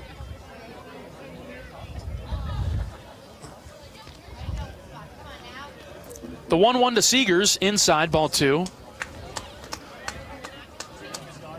Comes to the plate pretty quick. That same tempo or pace that he uses for that pickoff move, he's using towards Michael Seegers here. Seegers got to get ready to hit as soon as he's coming set right now. Gorski comes set, the 2-1. Check swing, and Michael fouled it off to the right side. Tough pitch up and in there. There's more self-defense than anything else. Yeah, I think so. Up and in on the hands. Counts now 2-2.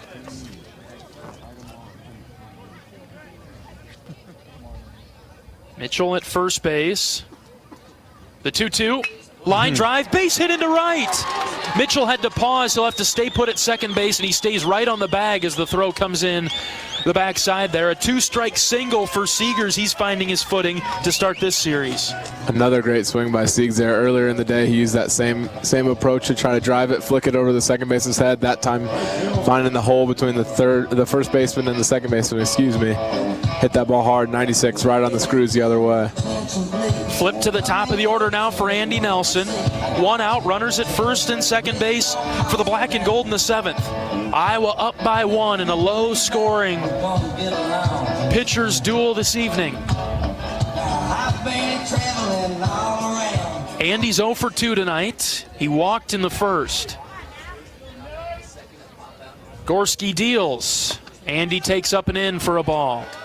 Really good take there with all that induced vertical break over 21 inches there. That pitch seems like it's a lot lower than it is for Andy to take that pitch at his letters, not swing through it there. Huge gap in right center for Andy. He's got a slightly open stance. The 1-0, outer edge, that's a strike. Good pitch there. I like to see Andy being selective with runners on base. He's the guy that if he gets his pitch and gets the speed that he can hit, he can do some damage and drive these runners in. So I like that patience right there. Count even at 1, the pitch from Gorski. Called a strike. Inner edge at 90 miles an hour, 1-2. Another tough pitch there. Not much Andy could do with. He's working both sides of the plate well. We'll see if he can drive something to the gap now. 1 ball and 2 strikes. Nelson in the box. The pitch to him. Swing and a miss. Chase the high heater. Really good sequence by Gorski. Yeah. 2 down for Raider Tello.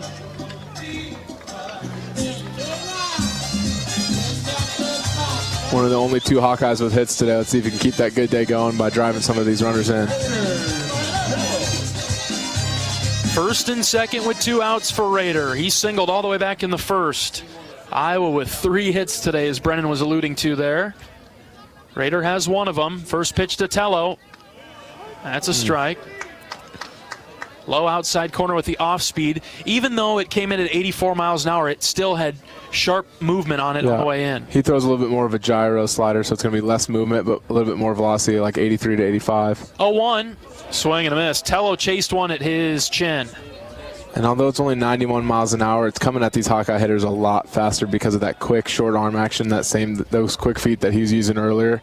It's just speeding the Hawkeyes' decision making up a little bit more than it's making it harder on them. 0-2. Gorski has the sign. He comes set the pitch. That's low. Close. 1-2. Either way there, John, is a coin flip. Yeah. Iowa catches a bit of a break. See if the Hawks can make them pay. Here's the 1-2. Fouled off over the right. Good hang there on that outer third slider. I think that might have been actually the curveball there. A little bit bigger depth. A little bit slower to 80 miles an hour. Bottom of the 7th inning, 2-1 Iowa. It's been this way since the second. Gorski comes set, delivers to Tello. Inside, hit him! Hit him in the left shoulder. He's got a pad there to protect him. And Tello, who was in a massive hole, is hit by the pitch to load the bases for Davis Kopp. Wow, what a moment right here for Davis. This is why you come to Iowa, isn't it? Yes. No doubt. Grad transfer here, bases loaded, opportunity in a big Big Ten series to drive in runs. One of the team's leaders in RBIs. We couldn't have a better guy up in this situation. All right, here we go. 2 outs for Davis Kopp. There's a Hawk on every base. Gorski deals. Line drive foul. Out of play to the right. Good swing there. Ambushed that first pitch that he saw. I think he guessed right, actually. Brennan just missed it and hit it foul over to the right. Just a tad late, but got a good slider over the middle of the plate and took a good swing on it. 0-1 is the count early on Kopp. Here's the pitch. Popped up foul, first base side, 0-2. Another good swing there. Got to make sure we're not overly aggressive swinging at those first 2 pitches. Make sure we keep him in the zone here, but he looks like he's on him.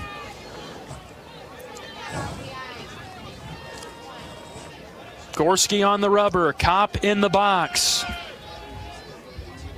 The 0-2. Fouled off again. Another fastball up and in. I'm interested to see if he tries to go. Gorski goes with a chase pitch here to Kopp, or if he's going to keep going right at him.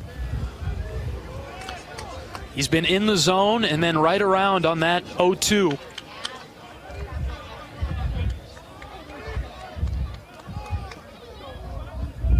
The 0-2 to Kopp. Popped up to right. Cohen over towards the line. He's camped underneath it. He'll make the grab for the 3rd out. Iowa leaves the bases loaded in the 7th. We'll bring you the 8th right after this. The Hawkeyes are up 2-1. This is Iowa baseball from Learfield. Our mission at Oak Knoll is to provide exceptional retirement living and health services through life care. I'm Steve Rowe, CEO. We are a not-for-profit life plan community and have served the Iowa City area for 57 years. Oak Knoll is located near University of Iowa hospitals and clinics, Kinnick Stadium, Carver Hawkeye Arena, Hancher Auditorium, and downtown Iowa City. Visit our website at oakknoll.com to learn more. We're a proud sponsor of Hawkeye Athletics. Go Hawks!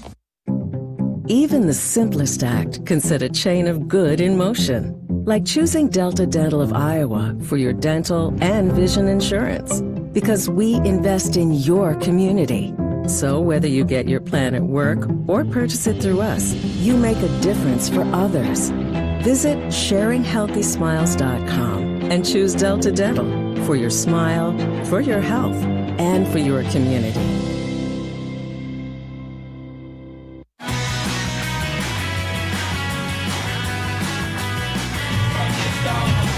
Feel the excitement as NASCAR returns to the Iowa Speedway with Powerball and the Iowa Lottery. Add the double play bonus to your Powerball ticket for your chance to win exclusive NASCAR prizes. See complete rules and details at ialottery.com/VIP. Top of the 8th inning in Iowa City, it's 2-1.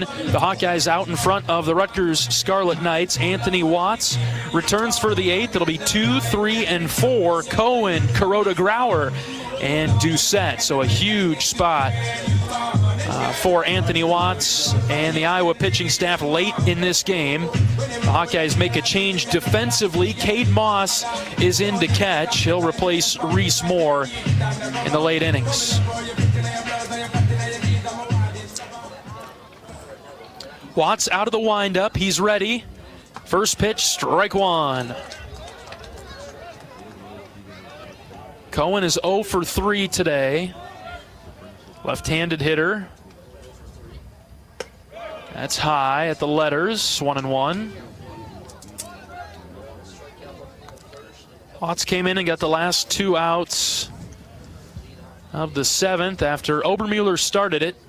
1-1 from Anthony, outside, ball 2. Cade with a great start for the Hawkeyes. 6 1/3, 5 hits, 1 earned. He struck out 6. It's 2-1 Iowa in the 8th. 2 balls and a strike. Watts out of the windup, kicks and fires. Strike 2. Great pitch there. Coming back into that slider, showing confidence in his off speed after throwing it for a ball.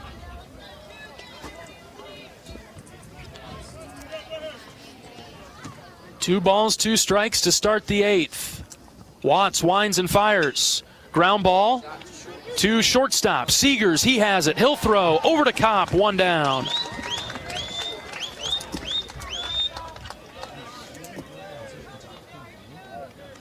That ball kind of scooted on that turf, didn't it? Yeah, especially in these later innings, once it kind of gets a little bit colder, sometimes that turf gets a little bit of dew on it or a little bit of residue of something, a little water, and then it skips on you more than it bounces. Skidded out there to Seegers.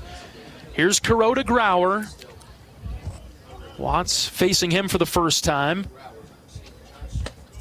Outside, ball 1 to start. 0 for 3 this evening as well.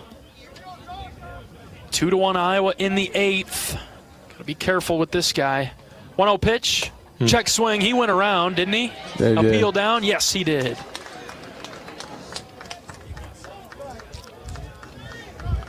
Would have been a riot if they said he didn't, Brennan. Especially with all those Hawkeye fans down the right field line. 1 ball and 1 strike.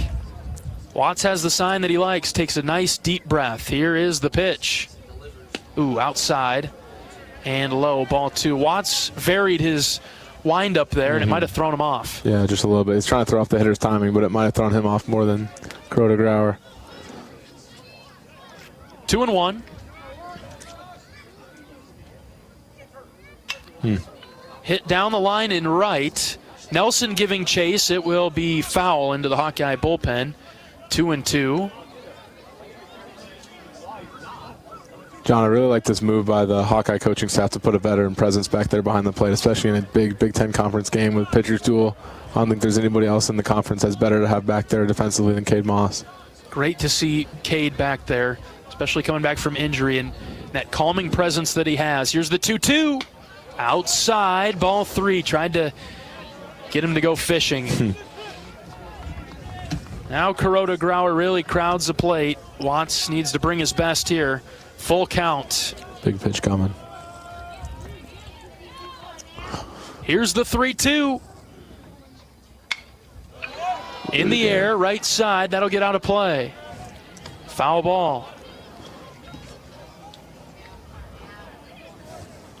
Really working him outside, Brennan.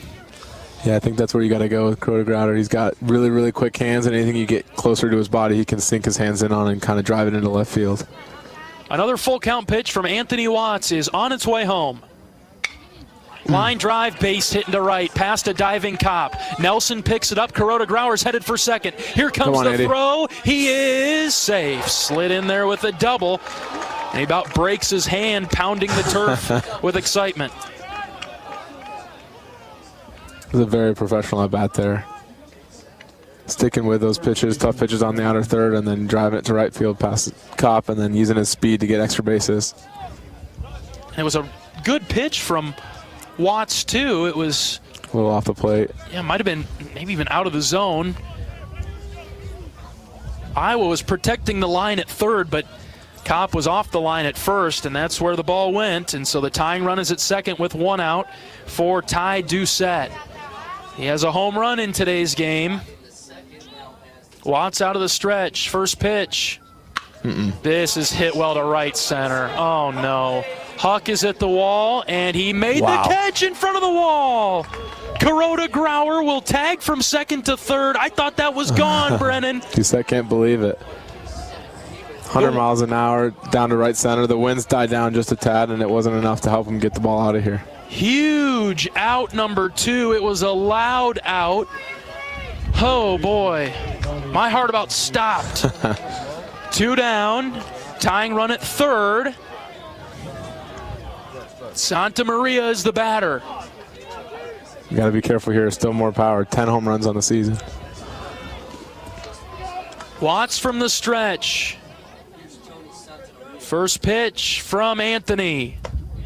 Up and in for a ball. You know, that's really close with how Santa Maria crowds the plate like that. It's right around the strike zone, but it's also right around him. Yeah, it makes it look really close.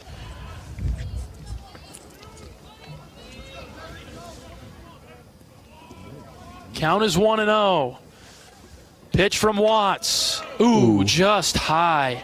Boy, Anthony's had 2 pitches now that have been on the edges but called balls. 2-0. Moss might be making them look better than they are for us back here. High pressure situation, the 2-0. There's a strike. 2-1. Brought it down just a touch.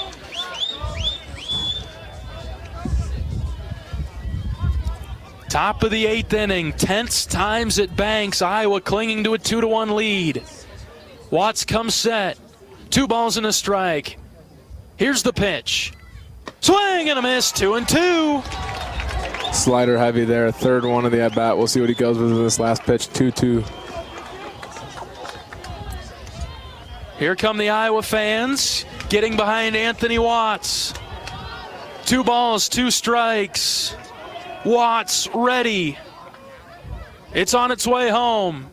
Called third strike. Anthony, high wattage. Watts gets him, freezes him on the outside corner. And how about that? We'll go to the bottom of the 8th. Iowa leads it 2-1. Back after this. This is Hawkeye baseball from Learfield. Nestled on the rolling greens of the iconic Finkbine Golf Course, Bumps Restaurant is open to the public year-round. Whether you're swinging by after a round of golf or just in the neighborhood, Bumps is your go-to spot for scrumptious sandwiches, shareable appetizers, and mouth-watering pizzas. Quench your thirst with our selection of local craft beers, or let our full bar serve you a refreshing cocktail to toast to your game, or just because it's 5 o'clock somewhere. Our happy hour from 2 to 6 p.m. is the perfect 19th hole. Be sure to follow us on Facebook and Instagram to catch our latest daily specials. And here's a little insider secret just for our radio listeners. Thursdays are not to be missed at Bumps Restaurant. It's BOGO Happy Hour. Buy one, get one free on select beverages from our happy hour menu. Whether you're a diehard golfer or just love a great meal with a view, Bumps Restaurant at Finkbine Golf Course is your destination. We're currently open Wednesday through Saturday. Swing on by today. Bumps at Finkbine Golf Course. Great food, great drinks, and the best views in town. See you at Bumps.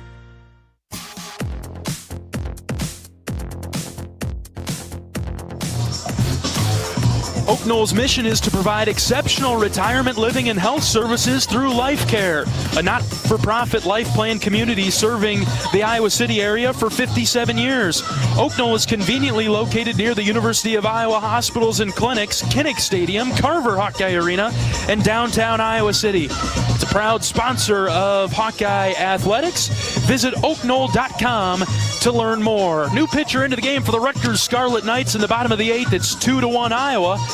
Rutgers will bring in Sam Portnoy, a redshirt junior right-hander from Voorhees, New Jersey. Kind of a sidewinder. He steps out towards third base, the right-hander, and brings it around almost like a boomerang as he pitches it. And Portnoy will come in for the Scarlet Knights, making his 13th appearance with an .864 ERA. He struck out 13, walked 8. Teams can get to him, though. They're batting .303 against him. What do you see on Portnoy? No doubt. Submarine pitcher, pretty much a classic subby with that sinker, throwing it 88% of the time. That's the pitch that the Hawkeyes are going to have to beat. I'm assuming he's going to kind of platoon here. He's got a lot of success against right-handed hitters, and that's what we've got coming up here with Petey and Huck. So I'm assuming he's going to come in to get those first 2 batters and then see what happens after that. Hopefully we can have our hitters force the ball over the plate, something they get their arms extended on, and Petey can hit it up the middle. 2-1 Iowa in the bottom of the 8th. We're officially in insurance territory. Iowa trying to find the plan that best fits them. John, is there a better time for Petey to welcome himself back into the lineup? Low and out for ball 1. I think this is the perfect time. Sees a right-hander, but it's funky. It's drop all the way down, basically touches his shoelaces as he's about to pitch. Here's the 1-0. Petey lines it to right, base hit. Good start for the Hawks in the 8th. Petey's first hit back from injury, and he's on first base for Kyle Huckstorf. Big time single there. 4th hit of the game for Iowa. Here's Huck. Kyle's just had a tough day in the box. He did a nice job his last time up in the 6th on a sacrifice bunt. A couple of strikeouts before that. It's Kyle's turn now in the bottom of the 8th. 2-1 Iowa. Peterson at first base. Portnoy delivers. Huck takes outside for ball 1. With Portnoy's weird, strange delivery, it slows him down a little bit to the plate, creeping up into the 1.5s, 1.6s, which is plenty of time for Sam Peterson to steal if they have that in the cards here. 1-0. Huck, chopper to short. Tough play. Kuroda Grauer flips to second for 1, over to first. Throw is wild, and Huckstorf beats it out. Petey is out at second base.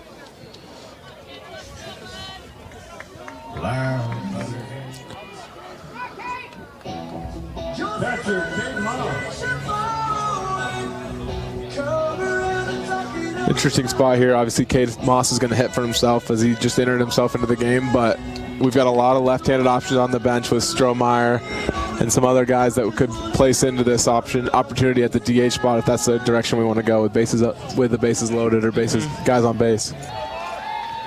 So Huck at first. Moss the batter. Quick pickoff move over to first base. Kyle dives back in.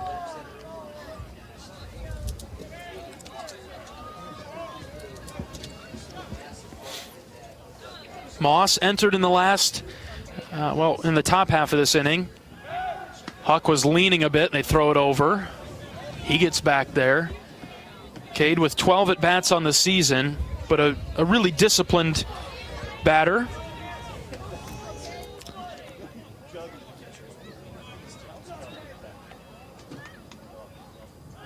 Another move, though, a higher throw over to first base. Really veteran presence. Obviously, Cade's been struggling with that hamate bone injury, but somebody that you can plug into the lineup and promise that he'll give a good at-bat because of his discipline and because of his versatility in the box. Moss lays off a pitch that dropped low.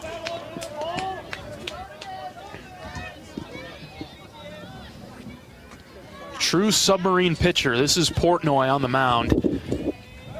Interesting piece about Portnoy here is submarine pitchers generally obviously use that advantage of going down sidearm against righties, but he's working off the first base side of the mound, which is kind of unusual for subbies. A lot of times they'll use all the advantage or all the distance that they can to be off the third base side of the rubber.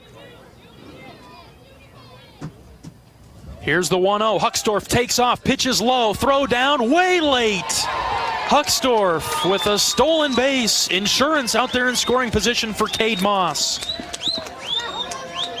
Boy, Portnoy drops so low, he about wears the skin on his knuckles off, touching the turf. Cade with a great count right now. 2 balls, no strikes with 1 out. It's 2-1 Iowa in the 8th. Portnoy comes set, the pitch to Moss. Low again, ball 3.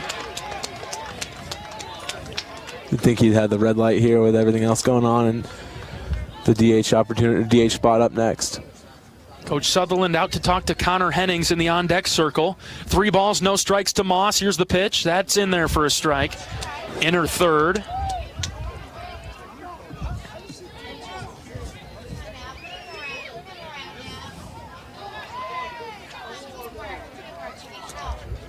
Three-1 to Moss. Great take. Low. Ball 4.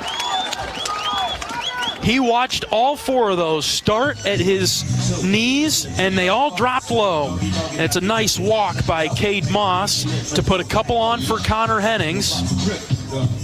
And are we pulling Connor out? Putting a lefty in, hopefully. Here we go. It would be, I think Kellen Strohmeyer is the only left-hander that's in the Iowa dugout right now. We'll have time called. Marty Sutherland is out to talk with the home plate umpire. Looks like Wilmus actually is what they're going to go with a righty. Stick with the right-hander and bring Ben Wilmus up. What do you like about Ben's offensive game, Brennan? Yeah, I think that the biggest thing is he's patient. He makes the pitcher work, especially after a 5-pitch walk there. I don't think there's anybody on the Iowa offense that can challenge the pitcher and make the pitcher throw as many strikes as Wilmus can. So we'll make sure he gets in the zone here. And then he also obviously has some bat speed to go along with it with some extra base hits this year. Teams are hitting Portnoy this year at a 303 clip. Peterson with a single. He'd later be out at second on a fielder's choice, but a walk to Cade Moss. And now here comes Ben Wilmus in the bottom of the 8th. Iowa seeking insurance. It's 2-1. A lot of room on the right side of the infield for now. First pitch to Ben. Ooh, called a strike. Low portion of the zone. I think the catcher helped him out a little bit with that. Yep. There's that patience we're talking about with Wilmus, so he's still going to make him come to him. Not give in after one called strike. Here's the 0-1. Runners take off. The pitch is low. Throw to second is into center field. It's into center field. Here comes Huck. 3-1 Hawks. Oh, a big mistake by Natilli. He threw it away. Ho-ho!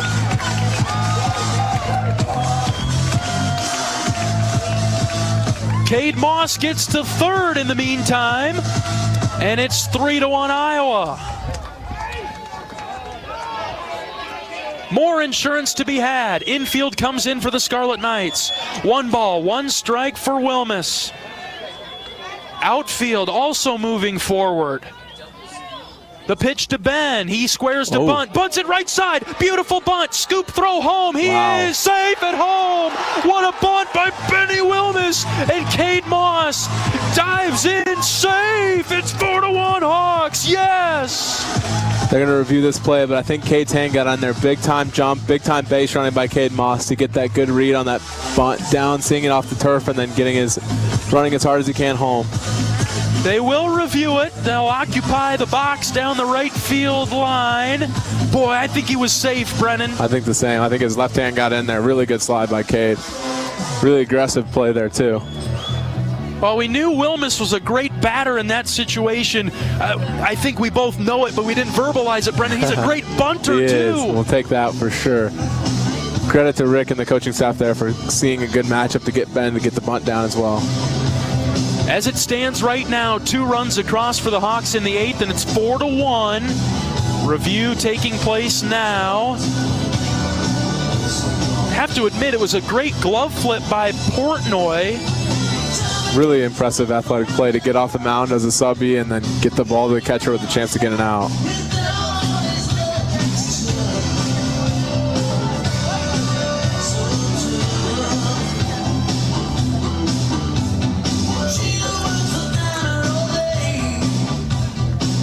Four to 1 Hawks in the 8th.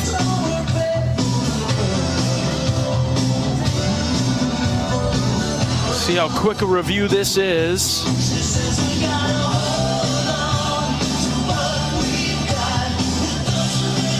Hawkeyes trying to get above 500 in Big Ten play. We'll continue the series with the Scarlet Knights tomorrow at 2:05 here at Banks. We got some players at the far end of the dugout signaling safe. I don't know if they can see in the booth or if they're just getting a vibe, but either way, I'm here for it. Here we go. Here's the call. He is safe. Count it. 4-1 Hawks.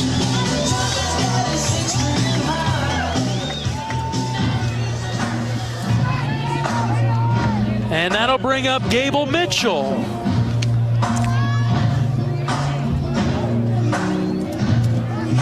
Mitchell finally gets to bat from the left side. Well, maybe. Maybe. As a mound visit now for the Scarlet Knights.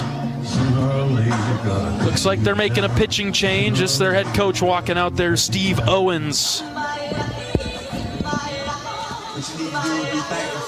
Nobody making a move to the door yet at the Rutgers bullpen, but that was just a bluff. There is a pitching change coming for the Scarlet Knights. Bottom of the 8th, Iowa's added 2.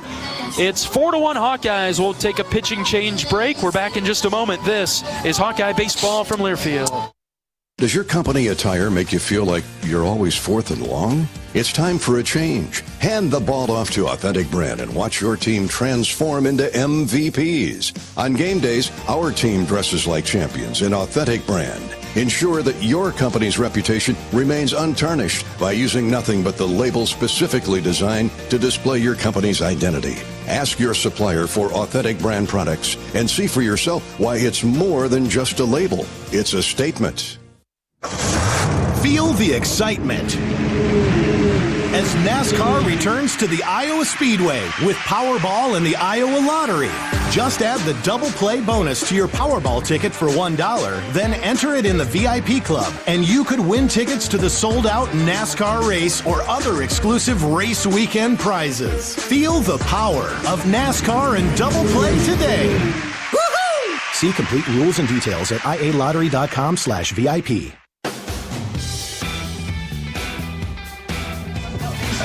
Today's game is brought to you in part by Brown Deer Golf Club in Coralville, featuring Bunkers Bar and Grill. Enjoy a great Bunkers menu with burgers, chicken, salads, and wraps.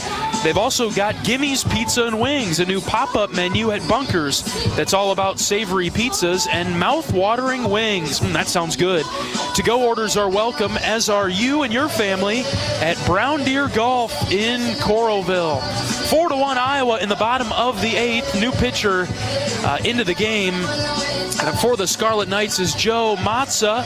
Matza's a left-handed junior from New Jersey, and he'll enter in the bottom of the 8th inning with Iowa leading 4-1. Matza with a 5.75 ERA, appearing for the 17th time this season, which is a team high. 20 1/3 innings pitched.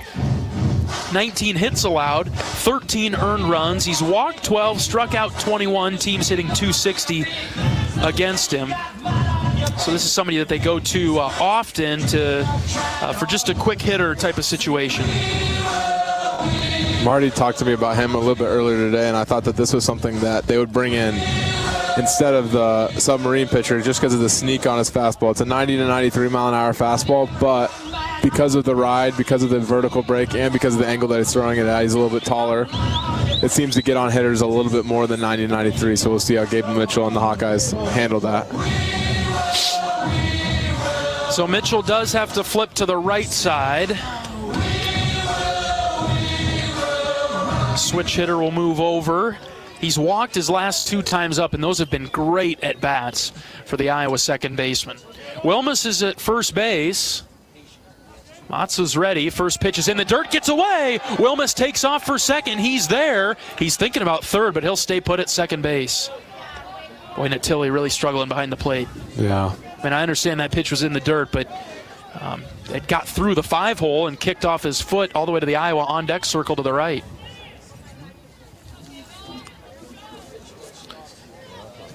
Runner in scoring position. 1 ball, no strikes. The pitch to Gable. He squares to bunt. Bunts at first base side. Good past bunt. the pitcher's mound. Second baseman, bare hands, no play. Perfect bunt. And Gable Mitchell with a fist pump to the Iowa dugout. He's fired up. Beautiful bunt. Past the pitcher's mound. He pushed it over there. even if Love fields it with the bare hand, I don't think he has a play at first. I agree. I think that's perfect spot to put that push bunt. That's what you practice every day. Left-hander falling off to the third base line, able to just push that bunt right down the line, right to the second baseman where he wasn't covering. Michael Seegers up for Iowa. 2 for 3 today. Runners at the corners with 1 out. Iowa leading 4-1 now in the 8th. First pitch to Michael. He squares the bunt. He's almost hit by the pitch. Inside. Did he pull it back in time? I'm not sure, but that was a tough read by Gable Mitchell. It would have been nice if you could have seen that a little bit earlier and gotten to second base. Tough read, though, behind Siegs. Yeah, ball kicked away from the catcher Natili over to the left, and I think Seegers sort of blocked the view of Mitchell. 1 ball, no strikes. Here's the pitch to Seegers. In the dirt again. This time Mitchell takes off. He'll get there without a problem as Natili came out of his stance and walked over to the ball. 2 in scoring position for Michael Seegers now.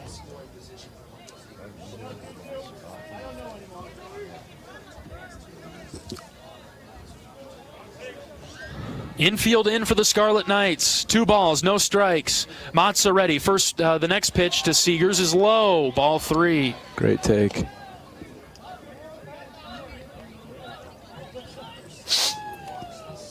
Blow this baby open. 3-0 is the count on Michael. Here's the pitch. Low and out. 4-pitch walk. Seegers is on.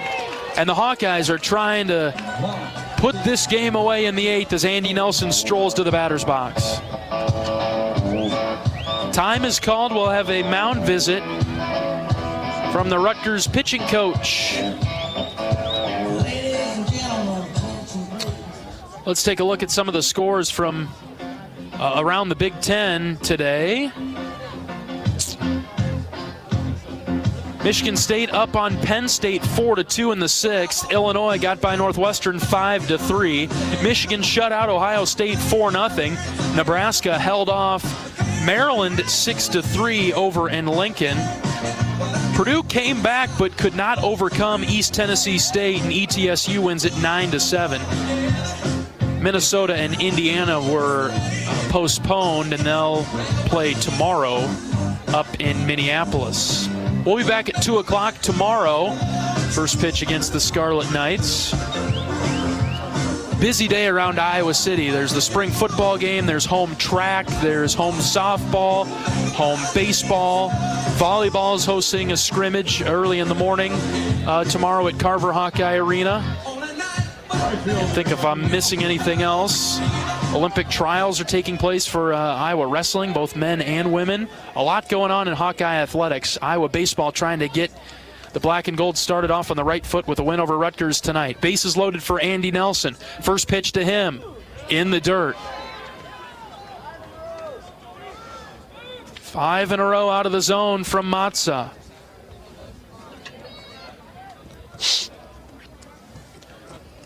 One out for Andy. The 1-0 delivery. Outside, ball 2. He can't find it. Looks like somebody's slowly starting to toss in the Rutgers bullpen for the first time. It'd be a massive blow for them to have to go to another pitcher in this inning. But the 2-0, here it is to Andy in the dirt, ball 3. Boy, he has not been close. No. You know, if Andy gets on, there's maybe a point where Rutgers almost concedes this because... Yeah, I think he might. I think Natili's not helping him out much either. That pitch was closer to the zone than it made him look. He's going down to block it, and it's still in the air. 3-0 to Nelson. Low, ball 4. 8 in a row out of the zone, and the Hawkeyes are up 5-1 after Nelson draws the bases loaded walk. And look who it is, Raider Tello. We've heard a lot all week about Rutgers' offense, but clearly there's been not enough talk about Rutgers' bullpen and how thin it is out there. Obviously, the Hawkeyes exposing that. We'll see if they can get them a little bit more out of order for the rest of the weekend. Big spot.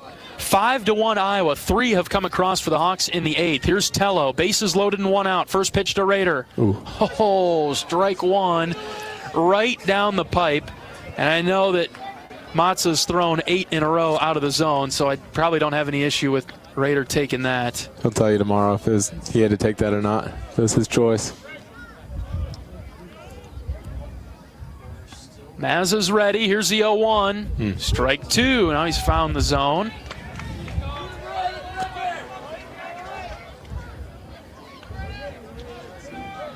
Davis Kopp on deck for the Hawks.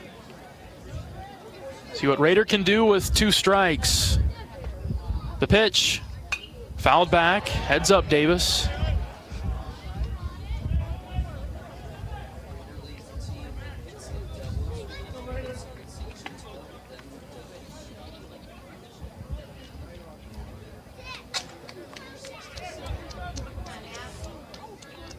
Mazza has the sign that he likes. Here's the 0-2.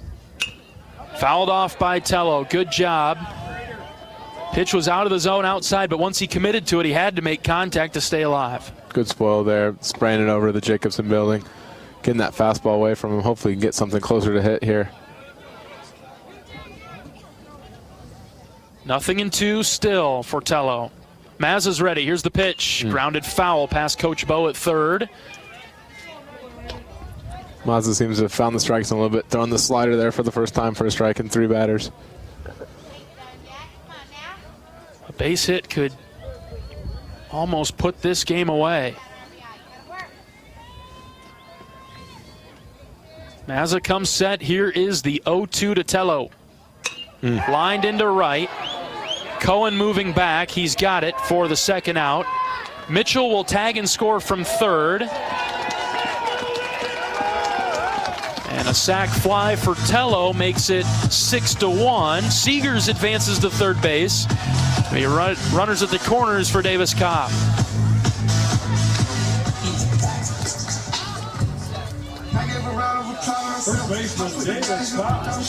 With this 6-1 lead, obviously the Hawks feel like they're in the driver's seat, but I think this at-bat's really important for Davis after the last 2 games, just to get a good barrel up the middle. Try to maybe see the ball hit the grass, see the ball hit some green turf in the outfield, and just feel some confidence building up throughout the rest of the weekend. Yeah, you think back to that Bradley game. He put the barrel on the ball 4 times, but right to Braves defenders. Swings at the first pitch over the top of a nice breaking ball. And today he's come up in crucial spots. He is hitless today, but has put the ball in play 4 times, 3 flyouts. So you're right, Brennan, just for the frustration piece. The 0-1, that's in the dirt. Nelson will take off for second base. He'll get there without a throw. Nobody was covering. Really good read there by Andy. No hesitation after the base running error earlier today. Just getting out front, trusting his eyes and his instincts, and taking second base.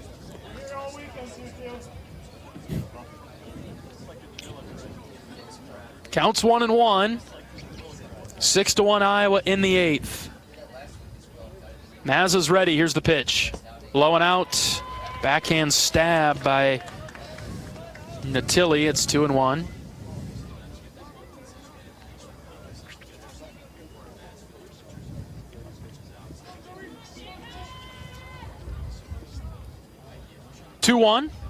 There's a strike. Really tough pitcher at the bottom of the zone.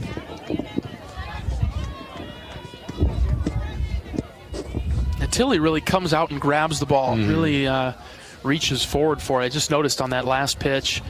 I think that's caused some aggressive mistakes as well throughout the game. 2-2. There you go. Base hit up the middle. Here comes cue. Siegs. Here comes Andy. It's a 2 RBI single for Davis Kopp, and he did it with 2 strikes. More insurance. 8-1 Hawks. You bet. Big time swing by Kopp there. You know, to get the barrel on it and drive that ball past the pitcher. See the ball going to the outfield. It's huge for him. Hawkeyes have now batted around in the 8th. Here is Sam Peterson. He got things going with the single earlier in this inning. Pinch runner into the game for the Hawks is Ben Swales.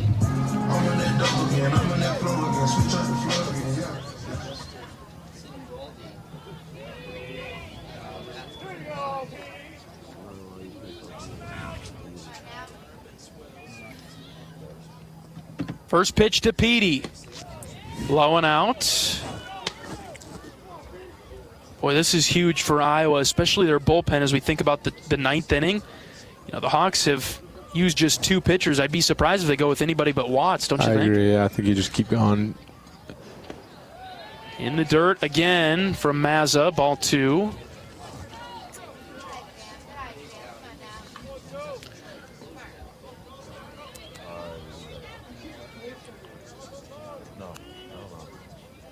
Swales the runner at first. The 2-0 hit high in the air to right, but foul. That'll get out of play, 2-1.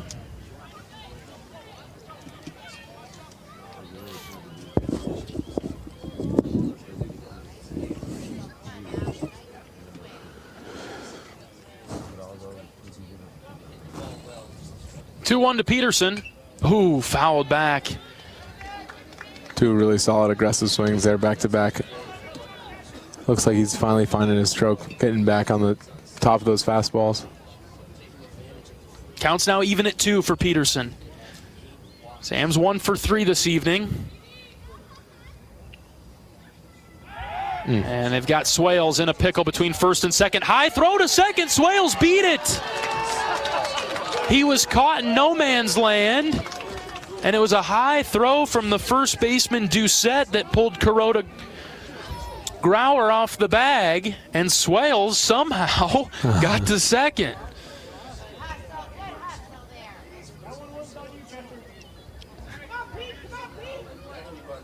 Eight to 1 Iowa in the 8th. 2 balls and 2 strikes. Here's the pitch to Peterson. Fouled back. Just out in front of the 81-mile-an-hour off speed. Almost looked like he was sitting on her looking for it.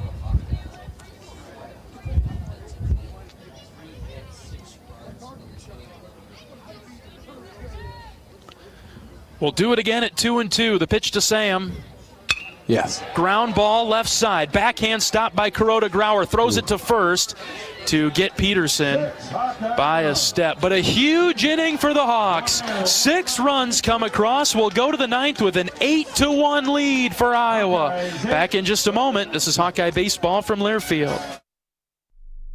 American Equity salutes today's hero of the game. As a proud sponsor of the ongoing recognition of our military during Hawkeye games this season, please join American Equity in thanking all who have served our country. American Equity is more than just retirement savings and income products. They are committed to providing you best-in-class service and high-quality retirement income that helps deliver the independence to dream and reach your goals. To learn more about American Equity, please visit their website at american-equity.com. Are aches, pains, or injuries keeping you on the sidelines? At Athletico, our movement experts are here to help you turn your setbacks into comebacks and create a personalized game plan for your recovery. With no prescription or referral needed, Athletico Physical Therapy is where your comeback story begins. Get started today by scheduling a free assessment at athletico.com. Proud partner of the Iowa Hawkeyes.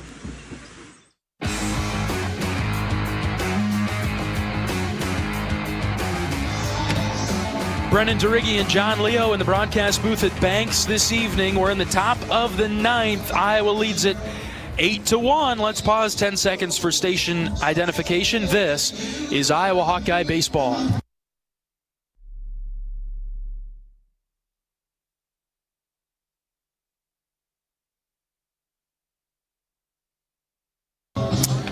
The Hawkeyes elect to use another pitcher in the 9th. Iowa will bring in Jack Young to close the door on the Scarlet Knights, up 8-1. Jack is a right-handed senior from LeClaire. Young making his 20th appearance, a team high. 4.24 ERA, 17 innings pitched. Jack has struck out 23 batters and only walked 5. Teams bat .246 against Jack. It'll be the bottom half of the order for the Scarlet Knights. We'll see if they make any changes to their order. DeRocher will lead things off. He's the center fielder. 8-1 Iowa. 3 outs to work with for the Scarlet Knights.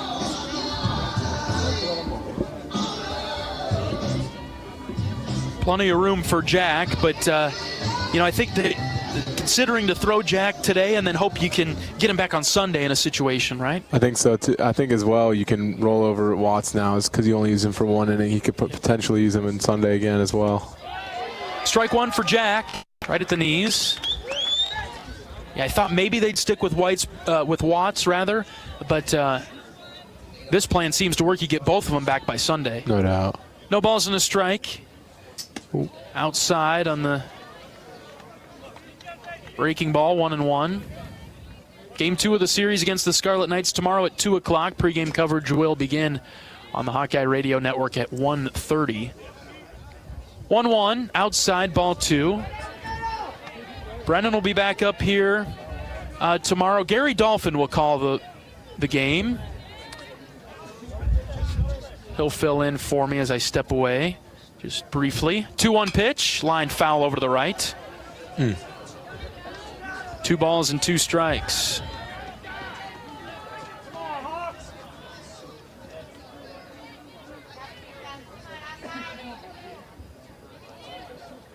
Young comes set, ready with the 2-2, brings it home.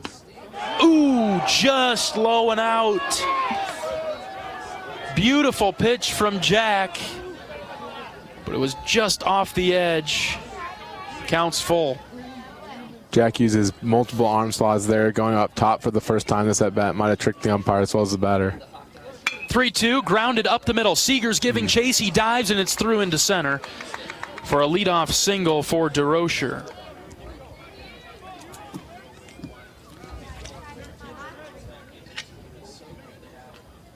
Jack delivers everything so low in the zone. Very rarely hits the higher third. Forces a lot of ground balls when teams can put it into play. It is dangerous when Jack throws it up in the zone, though, based on the arm slot. Pinch hitter number 6, Hugh Pinckney. Hugh Pinckney will be the pinch hitter for the Scarlet Knights, left-handed hitter. Defensive sub for the Hawks. Blake Guerin is in at first.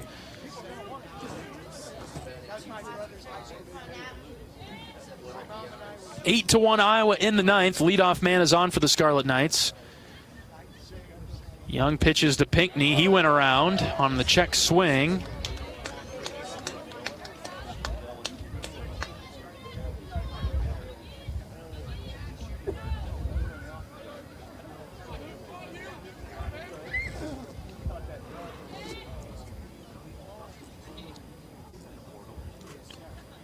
The 0-1 swing and a miss.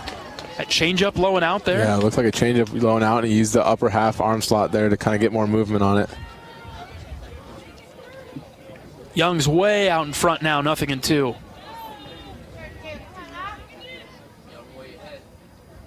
The pitch from Jack. Off the plate outside. Ran it up to 92 from over the top. Seems like it had a little bit of movement away from the left-handed hitter on its path to the plate. 1 ball and 2 strikes. Jack comes set. Here's the pitch. Inside. 2-2. That had late movement.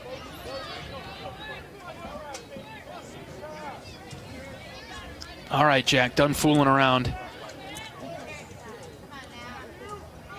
Tried a couple pitches to get the strikeout. See if he can find the zone now. The 2-2. Lined hard over to the left side. That's foul. Spoiled that 2-2 offering off the plate. Good pitch there by Jack, 92 miles an hour on the edge. And then just a better spoil from Pinckney.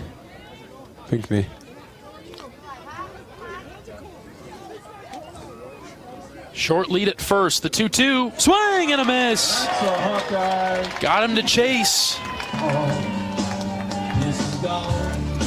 Change up there on the outer half. Threw it from over the top, so it probably looked like it had more movement to the arm side than it did, and it created a swing and miss there for Jack Young. 1 down for Johnny Volpe. He has 2 hits tonight. How about a ground ball to Siegs? First pitch, outside edge, strike 1.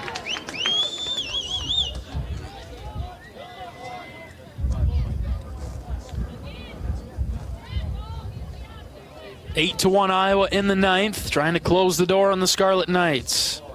The 0-1. Strike 2, low outside corner.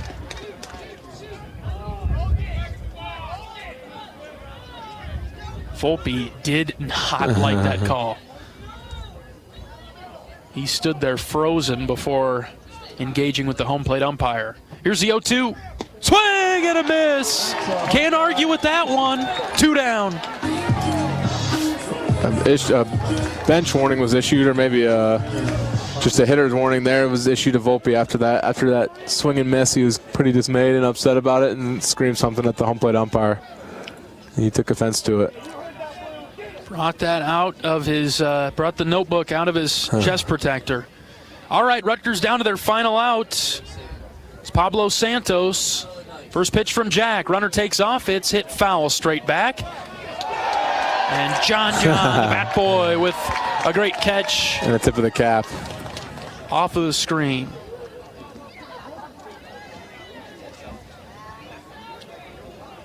That gets some of the loudest ovation of the evening, and the Hawkeye fans have been making a ton of noise tonight.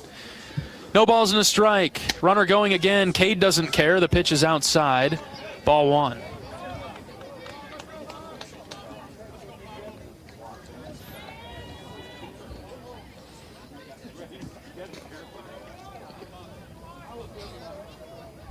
A ball and a strike to Santos. Here it comes. Ooh, he wanted it, but he made the last-second decision not to swing at it, and it was a good decision outside for ball 2.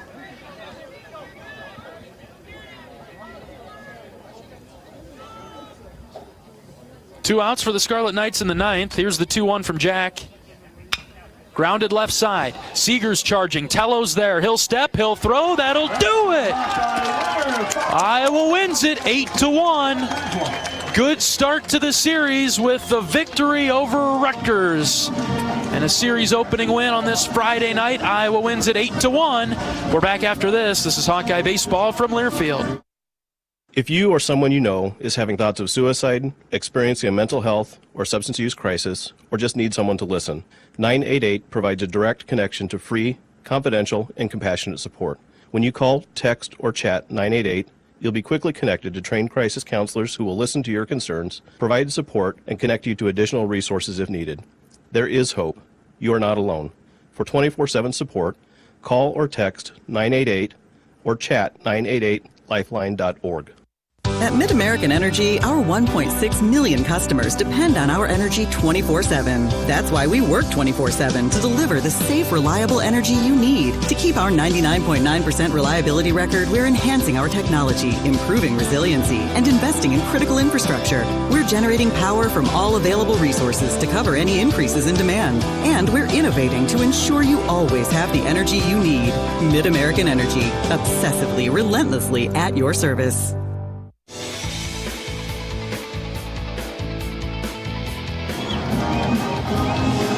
Great start to the weekend in Iowa City, 8-1. Iowa knocks off the Scarlet Knights of Rutgers in a full effort.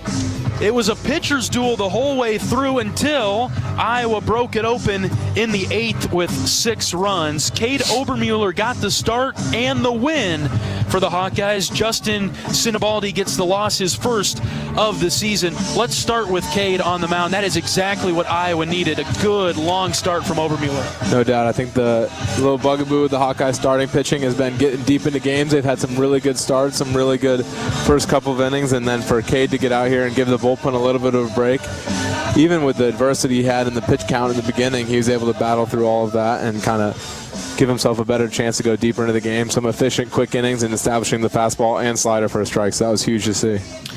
Cade gets his 3rd win of the season, 6 1/3, 5 hits, allowed just 1 run.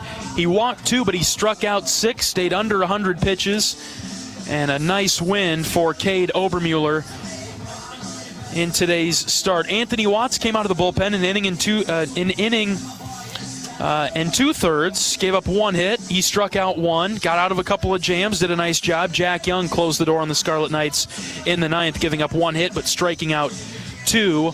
Offensively, Brennan, your highlights, they might be few and far between, but plenty of them late, what stood out to you the most offensively from the Hawkeyes tonight? I think just wearing on the pitcher initially. I think being able to get Sinibaldi in some tough counts, some tough pitching abilities, and also what we spoke on a couple times, he came into the game with single-digit walks on the season. And I think the Hawkeyes were able to force a couple of those, 2 from Andy at the top and then 2 from Gable at the bottom, along with some other ones sprinkled in there, getting 8 walks total on the night. That's pretty impressive out of the Hawkeye lineup. On a night where it was tough to get some hits and it was tough to drive in runs, we were still able to just create some offense as well, so that was huge. Michael Seegers, big night for the Hawks. He really got things going. He was a consistent hitter the whole way through, even when Iowa struggled during the middle innings. Nice to see Michael get going. No doubt. That's an all-time Hawk as well. We've talked about that with Andy, but Siegs has been here with Andy that whole time, 4 times, and I think all of his former teammates and people, including all the people that are out there on the field, are really excited to see Siegs get going, and just hopefully he can carry that into the rest of the season. Davis Kopp in his last at-bat added some insurance for Iowa with a 2 RBI single. RBIs by the top of the order, which means that the bottom of the order did a nice job to set the table for guys like Andy, Rader, and Davis. Really nice job by the Hawkeyes offensively to stick to the plan, stick to the approach, and get to Sinibaldi, and then force Rutgers to throw a few more pitchers than they wanted to throw tonight. They ended up throwing 3 out of their bullpen. Iowa wins at 8-1. We're back after this break. We'll talk with associate head coach Marty Sutherland in just a moment. This is Hawkeye Baseball from Learfield. Nestled on the rolling greens of the iconic Finkbine Golf Course, Bumps Restaurant is open to the public year-round. Whether you're swinging by after a round of golf or just in the neighborhood, Bumps is your go-to spot for scrumptious sandwiches, shareable appetizers, and mouth-watering pizzas. Quench your thirst with our selection of local craft beers, or let our full bar serve you a refreshing cocktail to toast to your game, or just because it's 5 o'clock somewhere. Our happy hour from 2 to 6 p.m. is the perfect 19th hole. Be sure to follow us on Facebook and Instagram to catch our latest daily specials. And here's a little insider secret just for our radio listeners. Thursdays are not to be missed at Bumps Restaurant. It's BOGO Happy Hour. Buy one, get one free on select beverages from our happy hour menu. Whether you're a diehard golfer or just love a great meal with a view, Bumps Restaurant at Finkbine Golf Course is your destination. We're currently open Wednesday through Saturday. Swing on by today. Bumps at Finkbine Golf Course. Great food, great drinks, and the best views in town. See you at Bumps.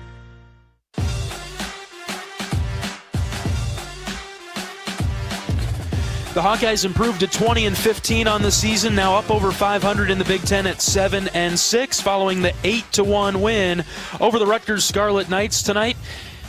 Associate head coach Marty Sutherland is with us in the booth. Marty, congratulations on the win. Yeah, it's kind of a little bit like the blueprint of what we thought it would be all year, right? Just really high quality starting pitching. And then the offense just executing when they had opportunities. It wasn't the best night offensively. I wasn't really dissatisfied with the approach or any of that type of stuff. We just didn't get it done in some phases. But then there in the 8th inning, just a tremendous job executing all over the map, stealing bases, getting bunts down, taking walks, doing all that stuff. Rader and Davis with 2 big at bats. Rader gets down 0-2 and still gets the ball to the outfield score, and then Davis gets the big 2-out hit. Michael with the big 2-out hit early in that game. You look, him and Gable were on a bunch of times. Both of them are on 3 times. And just a lot of good things. Again, we didn't have 15 hits, but you walk away from that thinking, we did what we wanted to do offensively, and if we continue to do that, it'll be a little bit more. We'll have a little bit more to show for it. Offensively, you mentioned the approach, and coming into this, Sinibaldi had only issued 9 walks. Coach, you got to him with 5 walks tonight. Yeah, and I think the wind affected him a little bit. Just with his fastball, he usually has pretty good fastball command, and he had trouble early locating that. I thought we did a really good job of shrinking the zone, but again, he would just make quality, and then in the middle, we just kind of got off balance. We got out of our legs, too much weak contact, but we just kept grinding it out, and then had some opportunities there late in the 8th, and did a good job with their bullpen. So, he's tough, man. It's one of those things where the stuff isn't overwhelming, but it's kind of the comfortable 0 for 3. That's what we call it. It's just like you walk away, you didn't have any hits, but like you weren't stressed or any of that stuff. He just does a good job of working off the barrel. But thought the guys stuck with it. And again, there in the eighth inning, just a ton of execution, being able to get a double steal. Then Wilmus gets a bunt down. Cade has a tremendous slide. We just do some things really well. Gable gets a bunt hit, a push bunt hit. Just some really good jobs to job 3 less than 2. So a lot of good things there, but we'd be remiss if we didn't talk way more about Cade. That's his best start as a Hawkeye. Right, 6 1/3, gave up 5 hits, only 1 earned run, 6 strikeouts. Had a number of 1, 2, 3 innings, trusted the defense, relied on the defense, and the defense was great tonight. Limited the damage. Really excited for Cade, a career high 6 1/3. Yeah, no doubt. In that second inning, got hairy. Right, he gives up the leadoff homer. After we just scored, then there's a walk, another walk. It's second and third, maybe less than 2 outs. I think there's no outs. He gets a punch out, they walk, and then we get out of it, with Love maybe on a ground out. That was the inning. From there on, he was really smooth sailing. Like you said, some 1, 2, 3 innings in there. He didn't let anything affect him. When some traffic did happen, that's a big growth moment for him, and it's certainly what we need. And like I said, that was kind of what we thought we'd be doing a lot this year, right? Is that starter getting you into the 7th inning, and then limiting that bullpen, only trying to get you less than 9 outs as opposed to 12 to 15 outs continually. It's not a winning formula. So Cade sets the tone, did a tremendous job. Anthony comes in, does a tremendous job. Jack does a great job there in the 9th. You're just really excited about the way it went there, and you're happy with the way you executed offensively. A couple big plays, the double play with Huck on the diving play in center ended up being a really big play. So just a lot of great things, and it's one game, and we just got to start stringing these together as we know. Yeah, the Scarlet Knights are going to come after it tomorrow. It's a really good team. They are tremendously well coached. So you're going to get a great effort. It's a really good offense. We held them down tonight, but it's going to take that type of effort to keep them down again, and hopefully, offensively we just keep plugging away, and we'll kind of break through and get back to that group that we were for the first 2/3 of the season. So excited. I thought Petey looked way better tonight. That was really good to see. He's battling through that injury stuff, but had some really good at bats there late. And at the bottom, Michael and Gable, like I said, both of them on 3 times each, setting the table for the top, and you just kind of look down. Everybody did something, right? They added to the cause. Maybe they didn't get a hit, but they got a walk or got on and stole some bases or executed. In a way, Cade comes in, pinch hit, walk. Wilmus comes in, pinch hit, execution on the safety. That's the type of stuff you need. That's what winning teams do, and I'm just excited to see a lot of that tonight. Looks a lot more like what you had envisioned, Coach. Really excited for you and the staff. Absolutely. Thank you. All right. Associate head coach Marty Sutherland on our post-game show from Banks. 8-1, Iowa knocks off Rutgers. We're back with highlights right after this. This is Hawkeye Baseball from Learfield. Hi, I'm Gary Dolphin, and if you want your home to be exceptionally comfortable during these cold Iowa winters and hot, humid summers, you need to turn to Dave Lennox and your local Lennox home comfort specialist. Lennox has been serving Iowa consumers since 1895, when Dave Lennox built his first furnace in Marshalltown, and Lennox is still building its high-efficiency furnaces and air conditioners there today. For the best home comfort system you can buy, it's Lennox and your local Lennox dealer. Lennox and the Hawkeyes. Now there's a winning combination. If you guessed that was the sound of a bag of Pioneer brand A-Series soybeans, you guessed right. Well, kinda. It was really the sound of an innovative team that spent decades perfecting a seed with exclusive genetics and the ultimate agronomic advantage. The sort of breeders who don't rest until they've achieved outstanding performance. Pioneer brand A-Series soybeans. #1 for a reason. Visit pioneer.com/genetics.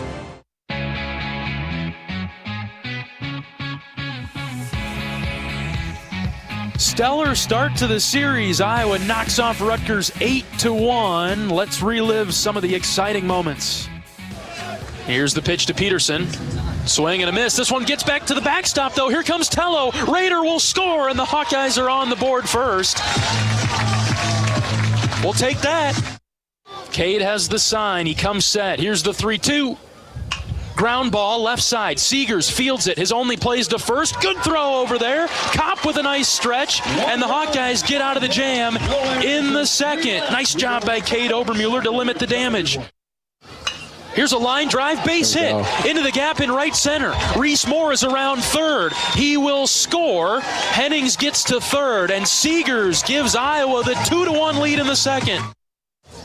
Cade's 1-1 hit on the ground left side. Tello cuts it off at third. He makes a beeline throw over to first. It hit Davis Kopp right in the chest.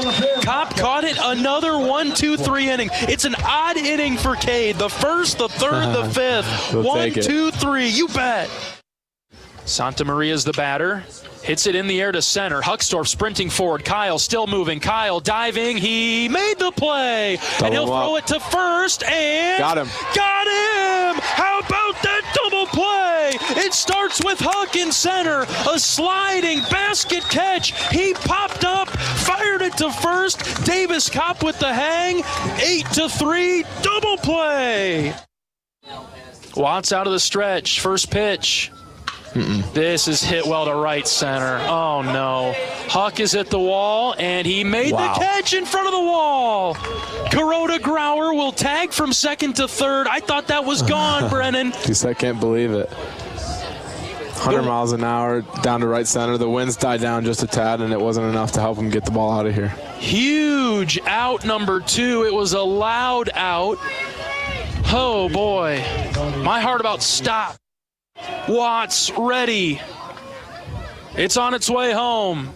Called third strike. Anthony high wattage Watts gets him, freezes him on the outside corner. And how about that? The pitch to Ben. He squares to bunt. Bunts it right side. Beautiful bunt. Scoop throw home. He is safe at home. What a bunt by Benny Wilmus. And Cade Moss dives in safe. It's 4-1 Hawks. Yes. 2-2. There you go. Base hit up the middle. Here comes Siegs. Here comes Andy. It's a 2 RBI single for Davis Kopp, and he did it with 2 strikes. More insurance.